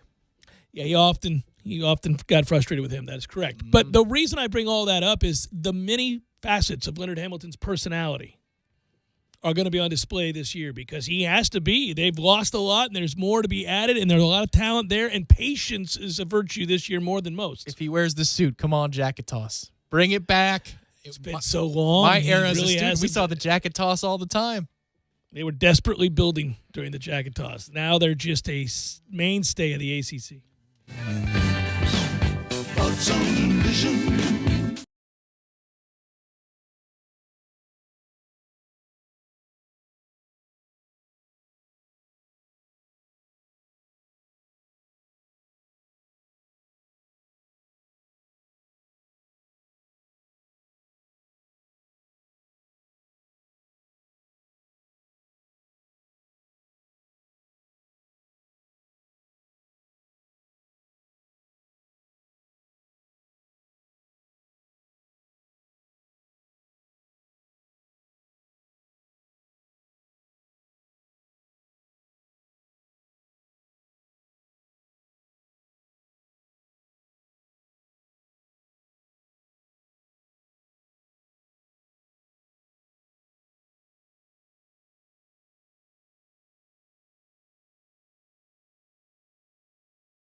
Well, here's an update that I sort of like to give you. I say sort of because the subject matter is a reminder of how ridiculous and absurd the story was to begin with. But lest we forget, the rigmarole, that's one way of describing it, that transpired at Penn State all those years ago involving Mr. Sandusky and all involved. There is an actual update just published yesterday. A federal appeals court reinstated former Penn State President Graham Spanier's conviction. I don't know if you knew this, Tom, but a judge had thrown it out, basically, giving the powerful a reprieve from their responsibilities of having ignored child rape. Not somebody you want to see pardoned, not somebody you want to see have to avoid responsibility for neglect. You know, it's one thing, hey, I was in charge of making sure that nobody was taking the lunch money from the office pool there, and it seems Mary took a couple bucks a day for 7 years. I'm really sorry about that. I should have been a little bit more attentive to what was happening around the office. Yeah, it gets waived, whatever. Ignoring child rape? Nope, you're going to have to own up to that and do your time. You're going to have to wear that. Again, a federal appeals court on Tuesday reinstated former Penn State President Graham Spanier's conviction for child endangerment over his handling of a report that former assistant football coach Jerry Sandusky was sexually abusing boys on campus. The Third U.S. Circuit Court of Appeals ruled a lower court judge had improperly vacated his jury conviction for the 2001 incident. Can you believe it's that long ago? 19 years ago. Well, yeah, I kind of do. I remember the dog days of the Paterno era when he was the lovable, my shoes are brown and let's get in the machine guy. Can you hear me, Mad Dog? Turned into the devil himself and who died of a guilty heart. Yeah. Which was good. Yeah, it was certainly expedited. Yeah. I can't. 19 years ago, sweet Jesus. Yeah, you're right. We were over at 1270. That's amazing to me. When I read the report, I was like, well, it's shame on me for not having followed up and read anything about the fact that this had been, improperly vacated. I had no idea until I saw this new report that a judge went, oh, no. A media member and former player that's often cited on the show. The thing that I remember most about the Sandusky story is Chris McKendry and Matt Millen on the set of SportsCenter as the news broke. Yeah. And the He's look in tears, in Matt Millen's eyes of pure sadness and rage, the combination of the two. If Sandusky was in the same room, Matt Millen, nobody would have been able to pry Matt Millen off Sandusky, and Sandusky's limbs would have been ripped out of his body. Which would have been a good thing, I guess. Instead, he's just serving long prison sentence, so maybe that's better that he had to. Hopefully, he's paid special attention by those who do pay special attention in those particular settings. Pennsylvania Attorney General Josh Shapiro said in a release afterwards that Spanier turned a blind eye to child abuse, didn't report his knowledge of Jerry Sandusky's multiple assaults to law enforcement over a long period of time. A federal magistrate judge in April of 2019 had thrown out Spanier's conviction a day before he was to turn himself in to begin serving his sentence. So special favors had been called in, no doubt, and some things had been ignored. They basically went back and forth on this, but Spanier's due process rights would only be violated if the state Supreme Court's ruling against him that upheld his conviction had been unexpected and indefensible interpretation of the child endangerment statute in light of prior law. So they were saying that judge who ruled that it could be vacated because of those, simply it didn't hold up, and they must go ahead and proceed. The Supreme Court has roundly rejected prior restraint. Yeah. Got it. We conclude that it was not, said Fisher. Spanier was forced out, as you recall, back in 2001. A year later, he was accused of a criminal cover-up. Many of those counts were later thrown out. A jury acquitted him of what remained, except for the single count of child endangerment. It's the least they could do. And that's what we end up happening here. Remember, Mike McQuarrie told Spanier's lieutenants he had seen Sandusky abusing a boy in the shower on a Friday night, the team shower. Spanier said he said the abuse of the boy, that young man was never conclusively identified, by the way, later on, was characterized to him differently. He thought it was horseplay. This ends in Spanier's suicide in prison, right? He doesn't seem like the guy who can do the hard time. He's 72, and he won't be doing hard time, Tom. He's only going to do a few months. A few months? Yeah. I mean, he's doing a few months. Lovely. For child endangerment. He's doing a few months. Maybe somebody will get to him in the few months that he's there, but I don't imagine it's a hardcore prison. It ought to be. But he's in the prison of the mind if he's going to characterize that as horseplay, and especially since it was revealed to him that they were naked. That's some crazy horseplay. You know what? Maybe he should be subject to the same horseplay, and they could put him with Kellen Winslow Jr. in a jail cell and just leave him be for a week or two. Recent write-up on that. I'm not going to get into that, but I just read a follow-up story on his situation as well. As you can imagine, that's not going well. But that guy... Allow Spanier to be Sandusky'd by Winslow. That's the name of a comedy bit. A dark comedy bit. Spanier to be Sandusky'd by Winslow. Let me tell you the story of that time. Spanier was Sandusky'd by Winslow. Junior. That was something. No, you're thinking of his father. A few people got that joke. North. South Dakota was his father. Oh, that's right, Frank. Oh, that's good stuff. That's the delivery of North is the best part of the whole thing. Like, there's subtle genius to the way a line is delivered in certain circumstances, and in comedy, it really matters because of the timing. North. We'll have to play that at some sort. But there's your follow up. By the way, Spaniard did not testify at his trial. He did tell the judge, Tom. He told the judge that he regretted not intervening. Oh, really? So that's right up there with Sandusky saying, I never should have showered with those kids? That one was one of my favorite quotes of all time. The mistakes I've made are unfortunate is another one. Yes, that's all Penn State, yeah. One after the other, those guys. You've got that clip? I see you grinning over there. Yeah. You got to smile. I mean, this is a terribly dark, subject matter. It's a follow-up. Go ahead. Hector Savage from Detroit. Hey, I remember this pug. Ex-boxer. His real name was Joey Chicago. Oh, yeah. He fought under the name of Kid Minneapolis. Hey, I saw Kid Minneapolis fight once in Cincinnati. No, you're thinking of Kid New York. He fought out of Philly. He was killed in the ring in Houston by Tex Colorado. You know, the Arizona assassin. Yeah, from Dakota. I don't remember if it was north or south. North. South Dakota was his brother from West Virginia. You sure know your boxing. Well, all I know is never bet on the white guy. All time good movie and comedy and delivery. North. Let's talk some basketball. We'll do it in a second after we update you on the day's events. Final hour forthcoming. Jeff Cameron Show, 97.9 ESPN Radio.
interrupting all programs.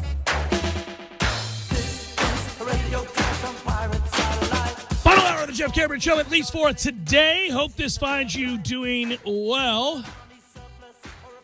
Balls Wednesday edition of the program. Now, we didn't get a chance yesterday. Headlines on the air. I forgot to mention, happy December, man. We're getting that much closer to this godforsaken year being done with. And good, hearty, cold weather to welcome in the Christmas feeling. Cool thing, too, is Christmas and New Year's are on a Friday, which means that, you're basically working till Wednesday those weeks, if at all. If at all. Florida State will play more football. That's really kind of the lead. Florida State does begin basketball tonight. That's the more exciting lead. So you could pick between the two. I'll get to both momentarily. More players are calling it a day. That's okay. One who was calling it a day yesterday had me concerned. The other had me celebrating. But either way, it's news. It's information that we'll have to pass along. And the one that had me concerned, I'm less concerned about now, thanks to head coach Mike Norvell's comments today regarding LaDamian Webb. So I'll get to that in a second. You can email the show if you like, jcs@97.espnradio.com. On Twitter, it's at J Cameron Show. We're on YouTube, as always. Hello, YouTubers. Weird that we're on the air right now, and so is football. Crazy-ass schedule. And I'm not going to even give score updates because I actually plan on kind of watching that maybe later on. Yeah, need something tonight to bridge the gap between the end of the show and 8 p.m. tip, not a 7 p.m. tip. So that extra hour is kind of a killer unless you have a little bit of NFL football. A little something there. Yeah, I mean, I've checked in here and there, but I just it's a weird situation. That game was originally, how many iterations do you want to go back? But even the game that they're playing now was supposed to be yesterday, and it got moved again. And you have a situation where RG3 is the quarterback and everything else. Yeah. They're on the USF plan. We'll just put you where we put you? Yeah. Yeah. You saw why they got put at 3 o'clock today or 3:45? Another positive test? No, because NBC didn't want to give up the Rockefeller Center tree lighting time slot thingy. So the NFL got bumped ahead during the day. That is rare. For the tree lighting. For the tree lighting service, yeah. Mm-hmm. Well, I know that Rudolph didn't get bumped last night, and I watched it like I always do. I love that dark-ass version of a holiday Christmas film. I mean, it's a fun little thing, and it's goofy, and my kids love it, and we were decorating the tree while watching last night. We were getting in the spirit. That's what we did. Yeah, we got to get a tree this weekend. It's time to get it on. Well, Let's we have go. a bye week this week, and now it's termed a bye week because you got 2 more games if they are to be played. What do you think? You feel good about that or no? I think they will play them. I was hoping for 2 home games. I was too. And not because I'd attend, of course, I've got a post-game show to do, but because I want the money. The university needs the money, and I thought I needed to stop looking at the 12th. So when the release came out yesterday, actually it was 4:58 p.m., and David Teal said there's about to be news for December 12th and 19th. I was like, oh, Swafford's still alive because he's talking to Teal. So then the news comes 2 minutes later, and I stopped at the 12th saying, good job, Florida State. You got a home game with Duke. Good for you. You flipped the location. And then I noticed, oh, my God, they're playing again the next week on the road at Wake. This is bizarre. Worked in a Wake game there, too. A little give and take from the ACC there. We'll give you a little something, but you're going to have to give us a little something there, too. And I actually like the way the ACC worked with FSU given this last setback. I mean, obviously they butchered the deal with Wuhan Dabo, but I think that, Florida State didn't cancel because of COVID last time against Duke. But they couldn't promise they'd be ready to play Duke. And ACC said, well, I mean, guys, honestly, got to work with us here. We're going to have to make sure we get some games in. And so Florida State obviously did, and I think that was wise and understandable. And then the ACC reciprocated with, here you go. Here's this. While also doing a favor to both Notre Dame and Clemson. Correct. And it's smart for them because they want 2 teams in the playoff, and that's what they're trying to do. So and I they need understand. Miami to play a game so that they can continue to stockpile the record and get into a great bowl. Right, exactly. But they didn't want to give Miami a chance at catching Clemson or Notre Dame by having yes. Because Clemson beat the dog you-know-what out of Miami already. So it would have been Notre Dame they were catching. Exactly. Yeah. And so that part of it has me puking all over myself because that's what the ACC does for Notre Dame. Always, even though Notre Dame is committed to them for exactly 1 football season, only because of a pandemic. But sure, act in your best interest. Hopefully we see some runoff dollars, I suppose. Yeah, I like that Notre Dame team. I expressed that the other day with you. I that's the team I'm rooting for to win it all. I don't think they will. I think Alabama's the best team in the country that I've seen, most complete team that I've seen in the country. They've had really one hiccup, and that was the outlandish number of points they give up to Ole Miss. Outside of that, they have really been a machine and a lot of fun to watch. And I like the way that they play football. Sark's going to get a job out of this. I mean, a head coaching job. He really is. Their offense, oddly, is one of the best in the country. And he's incorporated a lot of different things. Quarterback-wise, you know what I think of Max. So to me, that's the best team. But Notre Dame is the team that I want to see win it, if only because style of play. I really think that's throwback. Listen, none of the actors are fun in this case. It's not like you like any of them. You're not going to root for Clemson and Wuhan Dabo. You can't. It's impossible ever again. And you certainly don't need to see Alabama win another national title. Ohio State doesn't deserve to be there, and they're going to get voted in, and they shouldn't get voted in, but they're going to. Well, at this point, I'm okay. Go Notre Dame. Win it all. Go. To me, Alabama is the most neutral result in the world. It's like when the Patriots were winning sometime over the last 20 years. It's like, whatever. That's kind of like when the house wins when you go to a casino. Yeah. I don't want to see that dump of a town happy for any real reason. I'd like to see them dismissed, just completely dismissed out of the first round of the playoffs. It'd be a beautiful thing. I understand the team is likable. Those people suck, and that town is a dump. Well, we don't disagree about the town being a dump, and the people we encountered, for the most part, did suck. That is correct. We were not treated well by the Notre Dame faithful. On a day in which there's no threat whatsoever to the outcome of the game. It makes no damn sense. It didn't make a lot of sense at all. It was really strange. It's easy to at least be fake nice when you're not threatened. I really attempt in those situations. This is where the years and years of going to college football games and getting the best and worst out of fans, or seeing the best and worst out of fans, whether it's our own or anybody else's, I'm reminded that, okay, we just ran into a bad crop there, because I've been around good Notre Dame fans. They exist. They do. Yeah. A couple of my friends went there. Their parents are the salt of the earth. Yeah. But, I mean, it was a wide swath of people around that stadium that day. And yet the hit rate was unbelievable. It was really strange. Like finding, Georgia Tech students that are men. It's just like 100%, 1-to-1. It was sort of a good shot. Yeah, it was sort of it was sort of like they were kicking the drunk while he was down. It was strange to me that they were doing that. I was like, what? Whoa, this can't be fun for you. You're not getting the best of us. When the best of us have rolled in here, you've got the significant win, which you guys then choked away against BC the following week. But other times we've, wiped the field with you. Do you think it was 2014? Was it the OPI and that Florida State team? Oh, the embittered residue. You think so? That was an interesting day. Remember that? In the pregame show, and the police were called, and there was an issue with Notre Dame fans and Florida State fans. Yeah, while we were live on the air. It was bizarre. Testy. It was very It was a strange. fight. Yeah. I don't know. You think that was the holdover? They felt screwed. I think they felt like they got jobbed.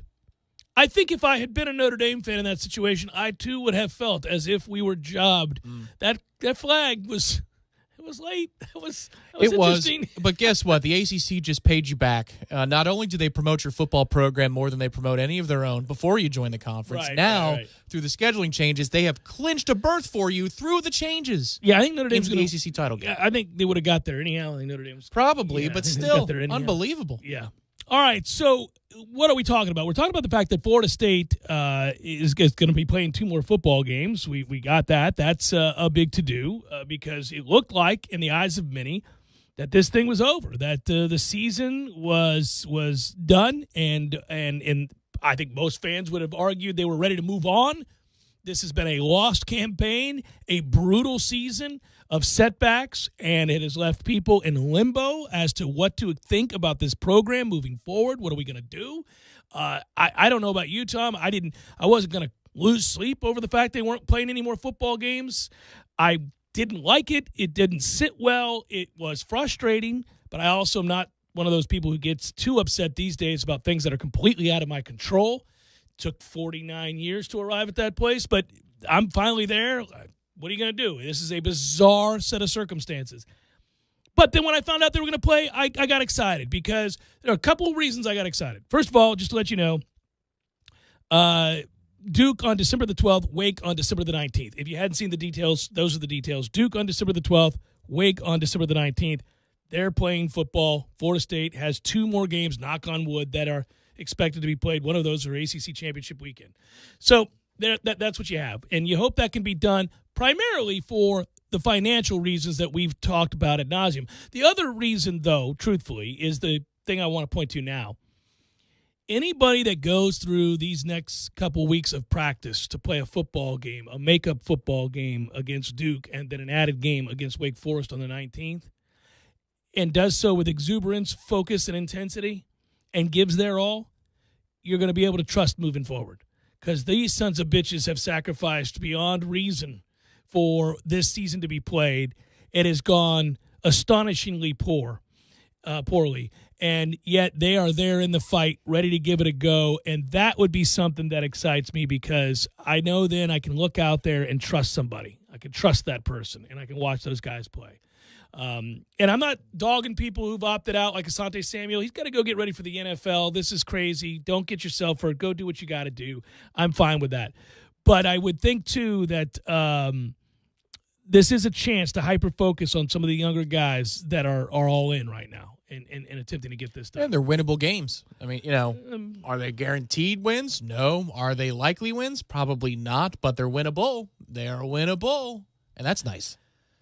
They're winnable. That's the way to describe it. They're winnable. We'll see. I don't know what we have. I don't know what we're going to look like. There's no way that Jordan Travis can't be healthy finally for these games. Good Lord. I mean, for 15 plays. Let's cross our fingers. So there's that. That's good news. Really quick update. LaDamian Webb had opted out these 2 games and said he wasn't going to play. And he thanked his coaches. That led to speculation yesterday that he was leaving the program. The way that was worded certainly felt like he was leaving the program. But today, Coach Mike Norvell says he suspects he'll be back, that he thinks he will be back, and that he's a phenomenal young man, and he thinks that it's understandable. Kid's got a situation where, for his own safety, he feels like he needs to opt out these remaining couple games. I don't care the reason. That's fine. Opt out these last 2 games. Just come back. You're one of the few bright spots of the season. We've actually run the ball fairly effectively this year. Show up and run the ball. Yeah, I mean, it's something we haven't been able to do in years. We did a little bit of that this year. He's a big reason why. If you pair him with Toa Feely and Corbin, you feel like you got a little something there. It's one of the few places where you're like, I feel good about that. Not and eventually great, Chemo, good. right? Right, yeah. Come on, Chemo. Come on, Chemo, get there. So, yeah, that's the excitement. That's what we got. The real excitement is what we're going to talk about next, and it's the start of Florida State basketball. Finally, it gets underway. They play tonight at the TLC-CC. We'll talk about the team, what they've lost, what they've added, what to expect early on next. Jeff Cameron Show, 97.9 ESPN Radio.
Today's top story brought to you by AAA Tree Experts in Landscaping, a Tallahassee stable for over 35 years. Did you know AAA offers holiday lighting? Don't know if you know that. AAA holiday lighting services include design consultation, setup and takedown, maintenance, and lighting storage. I put up the lights yesterday. Well, the rest of them. I think next year I'm going to call AAA. I did fine, but it's just, I'd rather pay somebody to do it. So I'm dealing with the pressure of the block. My block gets down on the lighting. And, the infrastructure in the Lang household for holiday lighting is nil because the previous place I lived, they said you can't put up lights outside your apartment. But you know what you'll find? Lighting's cheap. You can get rows and rows, strings and strings, I should say, of lights relatively cheap. Yeah, but I want it to look good. I want to hang it around the place. Yeah. Then I'm probably going to call these folks. Well, that's a good idea. Yeah. No, I wouldn't. I wouldn't say to embark on something massive. If you want to do a great job, you're going to need somebody. So this is good. Go to them. But if you do it yourself, make sure Jamie's holding the ladder because that ladder gets a little shaky. Oh, no, I've been on the other end of that ladder as a kid holding it for my dad. And then as he got a little bit up there for Thanksgiving, typically I'd go down there and hang the lights for them. It's precarious. It's usually one of the most angry days of the year for our fathers and ourselves when we become our fathers. I've gotten good at it.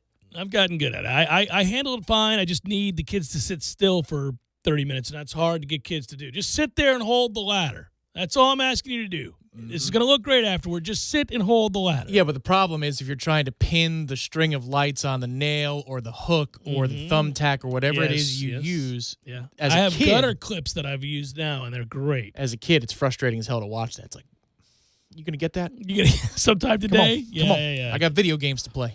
Give AAA a call today for all your outdoor holiday lighting needs. 850-385-3319. You can visit them online at AAATreeExperts.net. AAA Tree Experts in Landscaping.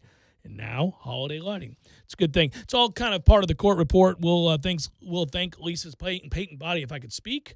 Good Lord. Because we have a court report, and we're doing more and more. And today's the first game. Tonight's the first game. And we're going to be doing more of these court reports, Tom. And by the way, guys, if you want to be part of the court report and you're a business out there, it's a hell of a thing to hitch your wagon to. Not just because it obviously benefits us as a station, but I think it benefits you as a business because people care about FSU basketball. And a big part of that is that they've sustained success. And tonight we embark. We get underway. And you're going to want to get caught up on who's what, who left. I think you already know that. Who'd they bring in? Also read Tom and Chris Malagon's write-up on the stats. Warchant.com, the latest one you can find right there. It's Hamalytics, 3 key returners for FSU basketball in 2020-2021. You want to read that?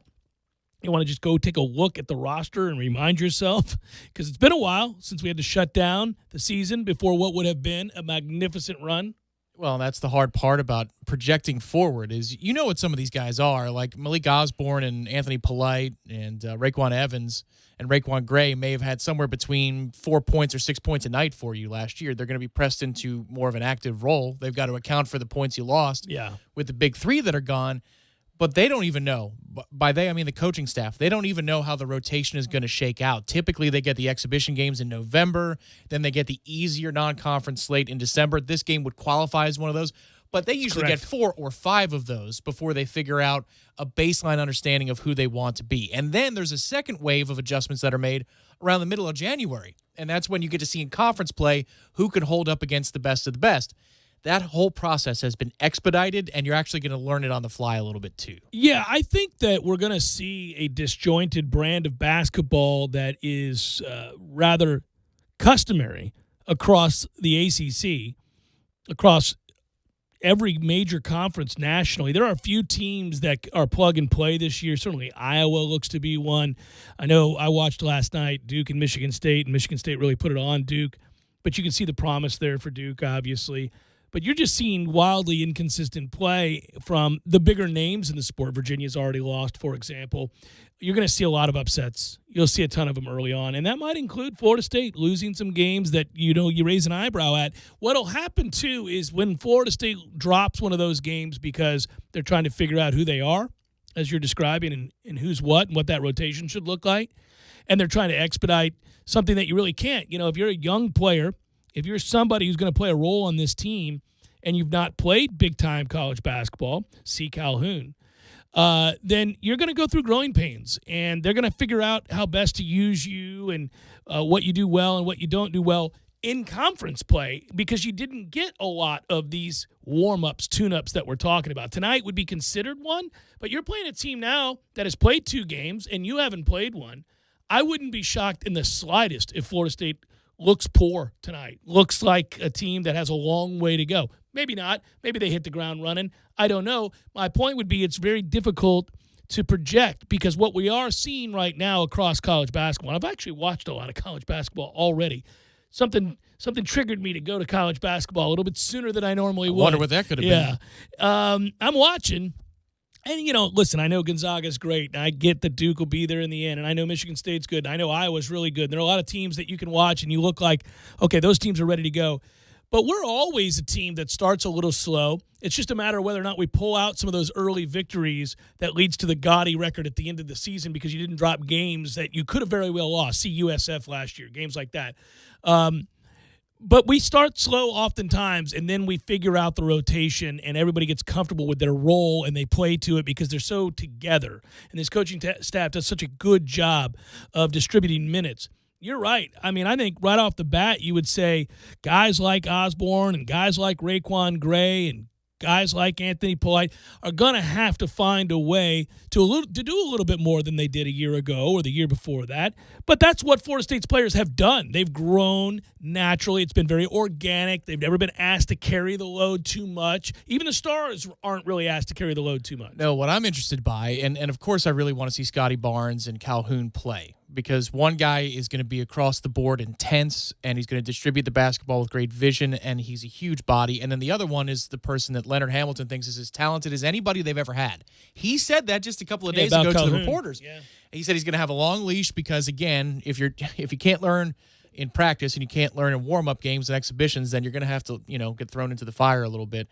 But Malik Osborne is the interesting development piece for me. I love him. You can see in the article that we did, but you can remember it too, that jump shooting wise, that's what he came here to do. He came here to hit mid-range and then three-point jumpers.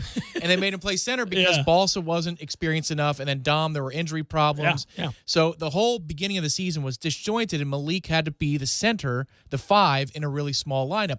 Now he's got the experience to do that if you want to go small, but if you want to play Balsa for 20, 25 minutes a night, that means Malik is in a more favorable place, a place he's more accustomed to, which is away from the basket, facing up and shooting the basketball.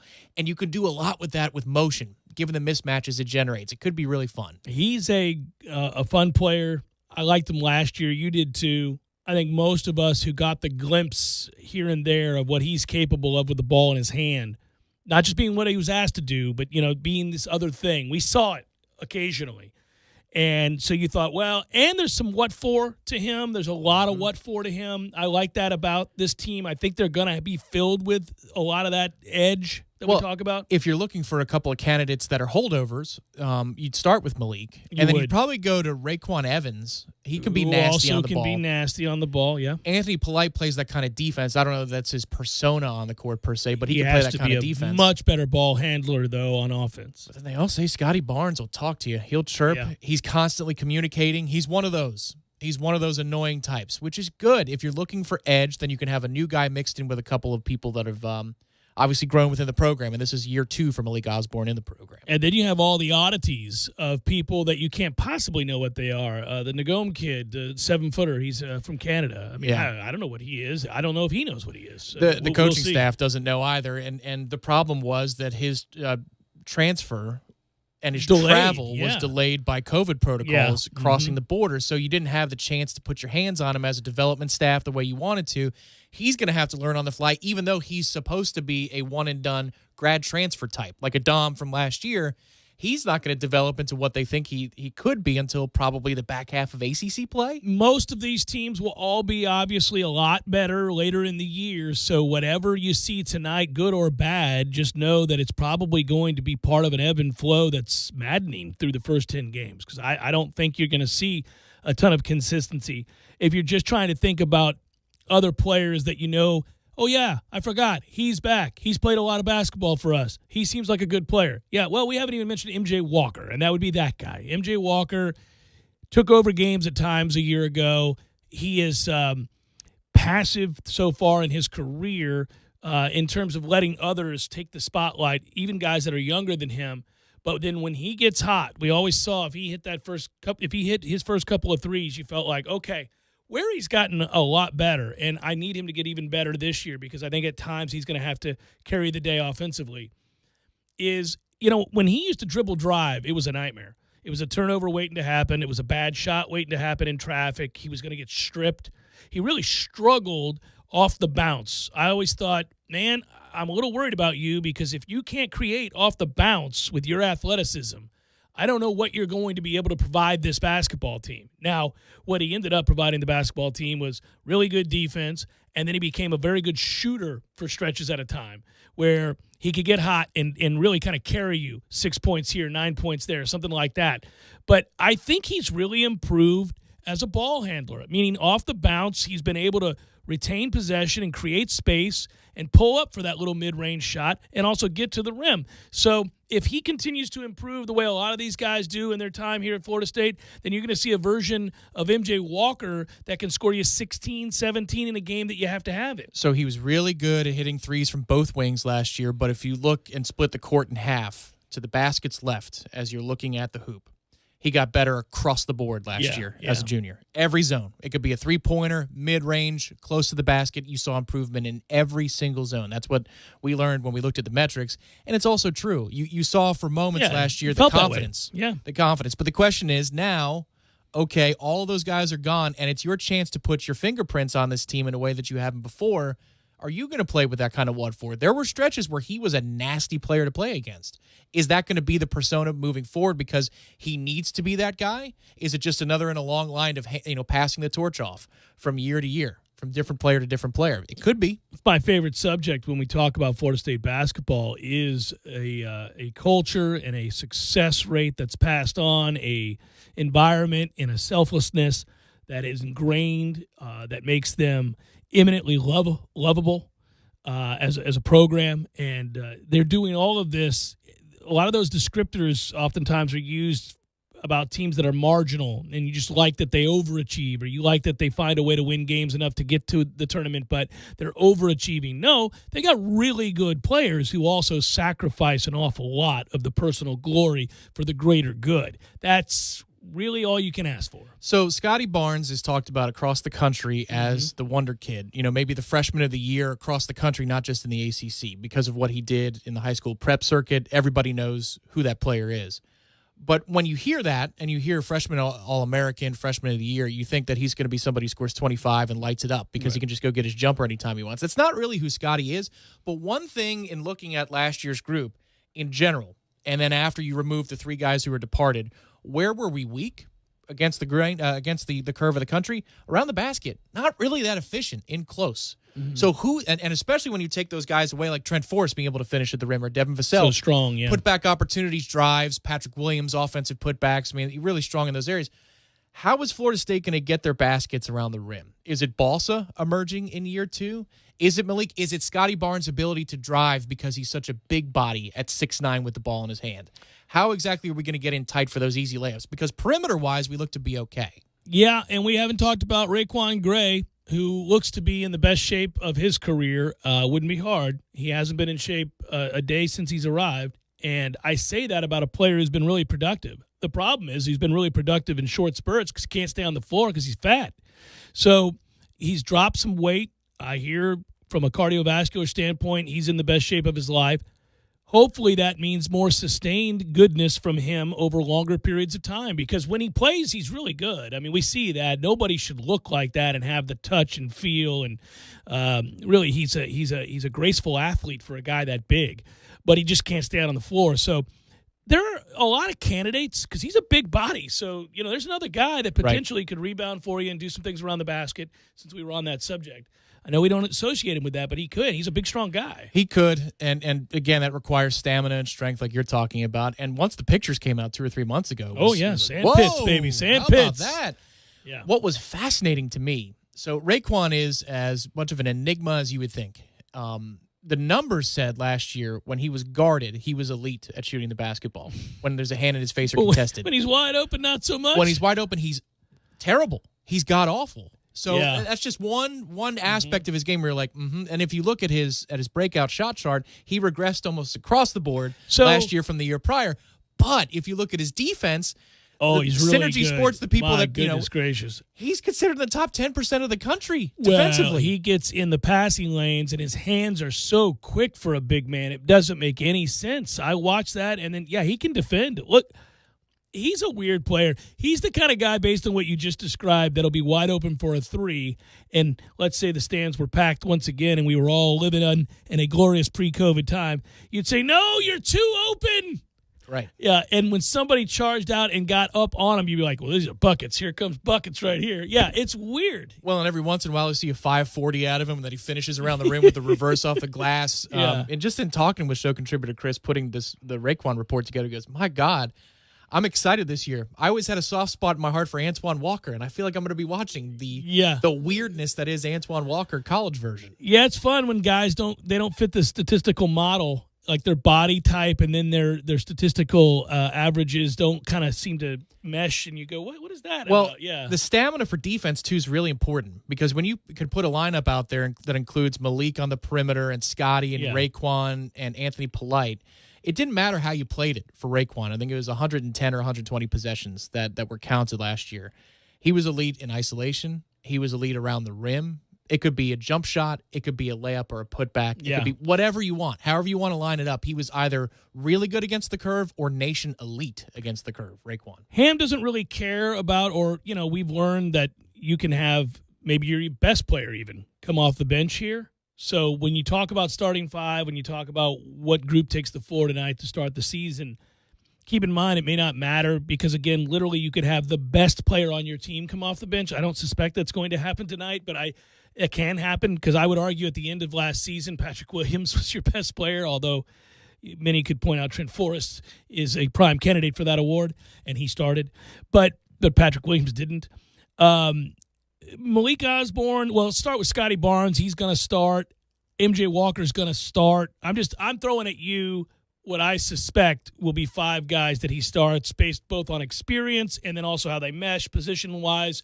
And then, knowing Ham's tendencies in terms of who he trusts defensively. So if we base it on that, Polite's going to start. Now, a lot of people, for tonight, and a lot of people would say, really? Listen, you know what you're going to get out of him. He'll be tenacious defensively on the ball. He needs to be better as a ball handler, but I think he's put in the work. He strikes me as the guy that definitely puts in the work. So I would nominate him as a starter tonight. Scotty Barnes is going to start. MJ Walker is going to start. The aforementioned Raekwon Gray is going to start. And then I think it becomes pretty easy, I guess, Malik Osborne. So at that point, you've got your five, right? I wonder. Here's where I disagree. All right. And we'll see, because I think they're going to have different starting lineups for the first handful of games. What he does, yeah. So would you start Dom? I'd start, Balsa. I mean, Balsa. Sorry, Dom's gone. Yeah. Yes, because he likes to steal those minutes in the beginning of the game. Now, I think they've got more confidence, obviously, in Balsa to play 20 or 25 versus what they did with Kumaje, which is, let's see how long we can go before we need to go grab him. Well, we'd get away with things. Right. Keep him in there while we can. He'd start 4 or 5. I mean, they did that with Ojo, too. Yeah, and then they'd bring Ojo back in, and rest in peace, Michael. Rest in peace is right. It just hit me off guard there. They'd bring him in for the free throws, at the end of the game. That was the best part of him. Especially by his senior season. But I think that they might want to do that with Balsa, too. And then maybe Malik is your sixth guy. Or maybe Malik and Sardar are the first two to come off the bench, and that's your first wave. I mean, there's a way to attack this thing in waves, but they've got options to play you big, to play you small. Tom, and you're making yours. We'll see. Of course I got a bad for steal, but I think also tendencies would dictate that Leonard might try He might try to steal it even in the first game? Yeah. All right. Well, I'm going Barnes, Walker, Osborne, what'd I say? Gray and Polite. Gray and Polite, yeah. I'd leave Gray out there, and I put Balsa. I think it's 4 plus Balsa. Yep. Mm-hmm. We only got one difference. Okay. So that means that Malik's going to start and Calhoun's going to start. Well, I have Malik starting. So I have Osborne starting. I have Barnes and Walker. It means he's going to put Evans out there instead of Polite. Yeah. Oh, well, okay. The point is the mixing and matching. Let it begin. It started. It's here. It's now. We're playing tonight. I'm only disappointed that I can't be at the TLC Double C tonight. Got the PGA show to do on SiriusXM that I got to do tonight. Also, of course, it was an 8:00 tip for you. Always with the Wednesday nonsense. I need these games to be played on Tuesday. I listen, I love the show that I do with Trey, and it's great to talk golf. And it's the last event of 2020, by the way, the Mayakoba. Did you know that? So that's it. Is that right? That's it. Right? They actually take a break? Well, it's the last event of the 2020 season, so this is it right here. And then they take a little shorty, and then they come right back after. Oh yeah, usually Tiger does the Hero World, which but was it got canceled. Year, it got canceled. More time for Tiger to heal up. He expressed some frustration. Great piece a couple weeks ago, Bob Herrig wrote, if you're interested in that, about the things that Tiger's up against as he turns 45, getting into January and the upcoming season. The good, the bad, the ugly, and everything in between. So you get screwed next week, too. Of course I do. I'm steady. You only get semi-screwed. This is only a little screwing. It's a 9:15 tip against Indiana here at the TLC Double C. End of it. So you get to see the full second half. I would have been here, though. I would have been at the game, is my point. We would be there, probably viewing from the Vista, given the negotiations going on with our friends at the TLC Double C. I know the Vista will be ours. So also just letting you know, Wednesday, January 6th, Wednesday, January the 13th, Wednesday the 27th. You get a break that middle week.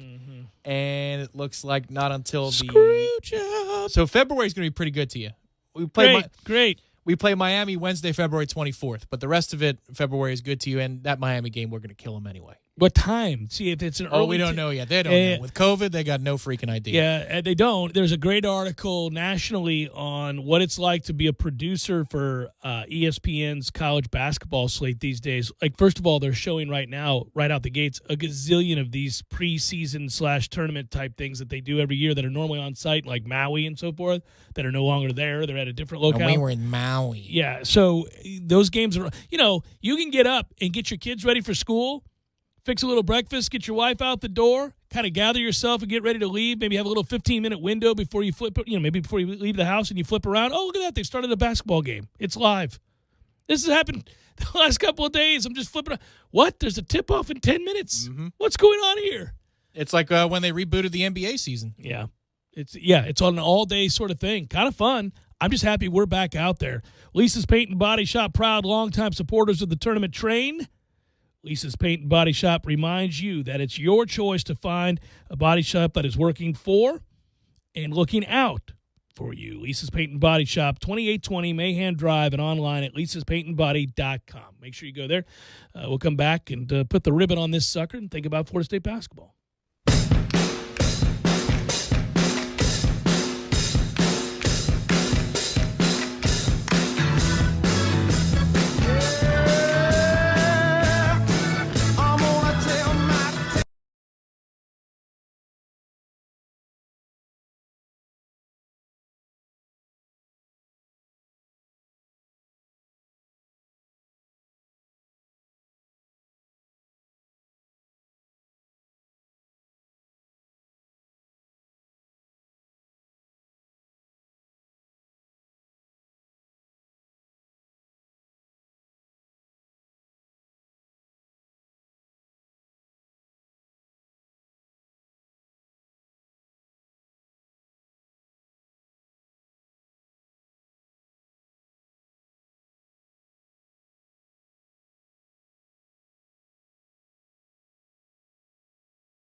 Witten Glass, a family-owned and operated business serving Tallahassee and the Big Bend area since 1945. They are Tallahassee's first family and glass replacement, highly respected for their quality of installation, both residential and commercial. Witten Glass, 222-5781, 222-5781. They sponsor the final segment of the day.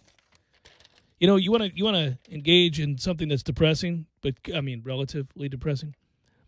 Go look at who the Pirates have to figure out they're going to tender an offer to or not. Today's the last day that you can do. I just laughed. I read it this morning in the wee hours. That's what I knock out the personal stuff first, you know. Yeah. I'm like, this is stuff that won't really make the show unless I'm making fun of myself or my team. But I wanted to see who each franchise is probably going to tender an offer to and who are they going to let potentially walk. Yeah, supposedly it's going to be a market flood, right? Mm-hmm. And I looked at their choices and I went, really? Those are our choices. Michael Feliz. Okay. Eric Gonzalez. Okay. All right. Let him walk. And the 2-2 pitch to Michael Feliz Navidad. It's so frustrating looking at that. And I thought I actually felt for the beat writer who had to cover that. It was in the Pittsburgh Post-Gazette this morning. I went, bless your soul. You're out there trying to clamor for information as to who the Pirates are going to tender. It's Kyle Crick, Michael Feliz, Americans. I'm like, Jesus, man, these are tough, lean times. So if you tender Crick, could you say re-up the Crick? You know, as your headline? Yeah, you could. Pirates re-up the Crick? Oh, I read an article this morning. I was going off the beaten path. It said, meet the Mets, the most interesting team in baseball. What was the name of the article? We often are the most interesting team in you're about baseball. to be for the right reasons, though. You're about to be. Punchline. Hey, you know what? Speaking of baseball, do you realize how readily we dismiss the fact that football players in the NFL in particular love to cheat? It is unreal how frequently superstars or borderline superstar players get busted straight up cheating using performance-enhancing drugs, and we don't even say anything. Will Fuller of the Texans, Bradley Roby of the Texans, the two top players on their team at that position, okay, both got popped for violating the NFL's policy against performance-enhancing drugs, PEDs, steroids. And I was reading the Houston Chronicle. Both players were banned for using those performance-enhancing drugs that they got from the same medical professional, quote-unquote, outside of the team facility. So they were seeing a dealer, a guy who gave them steroids that they were then taking. They got caught by the league, suspended, season over, goodbye, thanks for playing. Will Fuller's a star. Not a peep. He just had a massive game on Thanksgiving, too. What a marginal second-string outside linebacker. I'm talking football. A backup shortstop, utility player for the Yankees or anybody else get busted for performance-enhancing drugs. Oh, look, freaking baseball, no teeth. What are they doing? Get him out of there for half the season.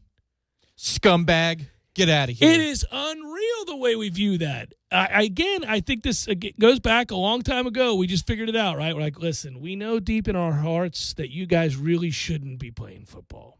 We know you're going to die at 50. We know that you can't walk. We know that you're turning your brain into mush, and you're doing it for our entertainment, and we all love it. So if you need to use a boatload of drugs so that we can be entertained on Sundays and not have to focus inward, by all means, you do that. Try not to get caught. We'd like that. But, you got to do what you got to do in a gladiatorial sport, so proceed. Yeah, the more barbaric the sport, the more we're able to put up with. Like if a golfer was arrested repeatedly for domestic abuse, you'd be like, that guy's the worst person in the world. Tariq Hill does the car wash at ESPN after a big first quarter. Exactly. Yeah. Or if Mayweather's fighting again, everybody drops the 65 or 125 bucks to watch the fight. Yeah. No, I know. I read that in passing this morning, and I cracked up. I went, really?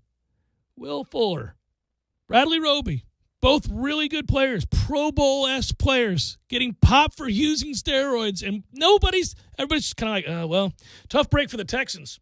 Tough break. Don't know what what in the world? What are we doing? That's what we're doing.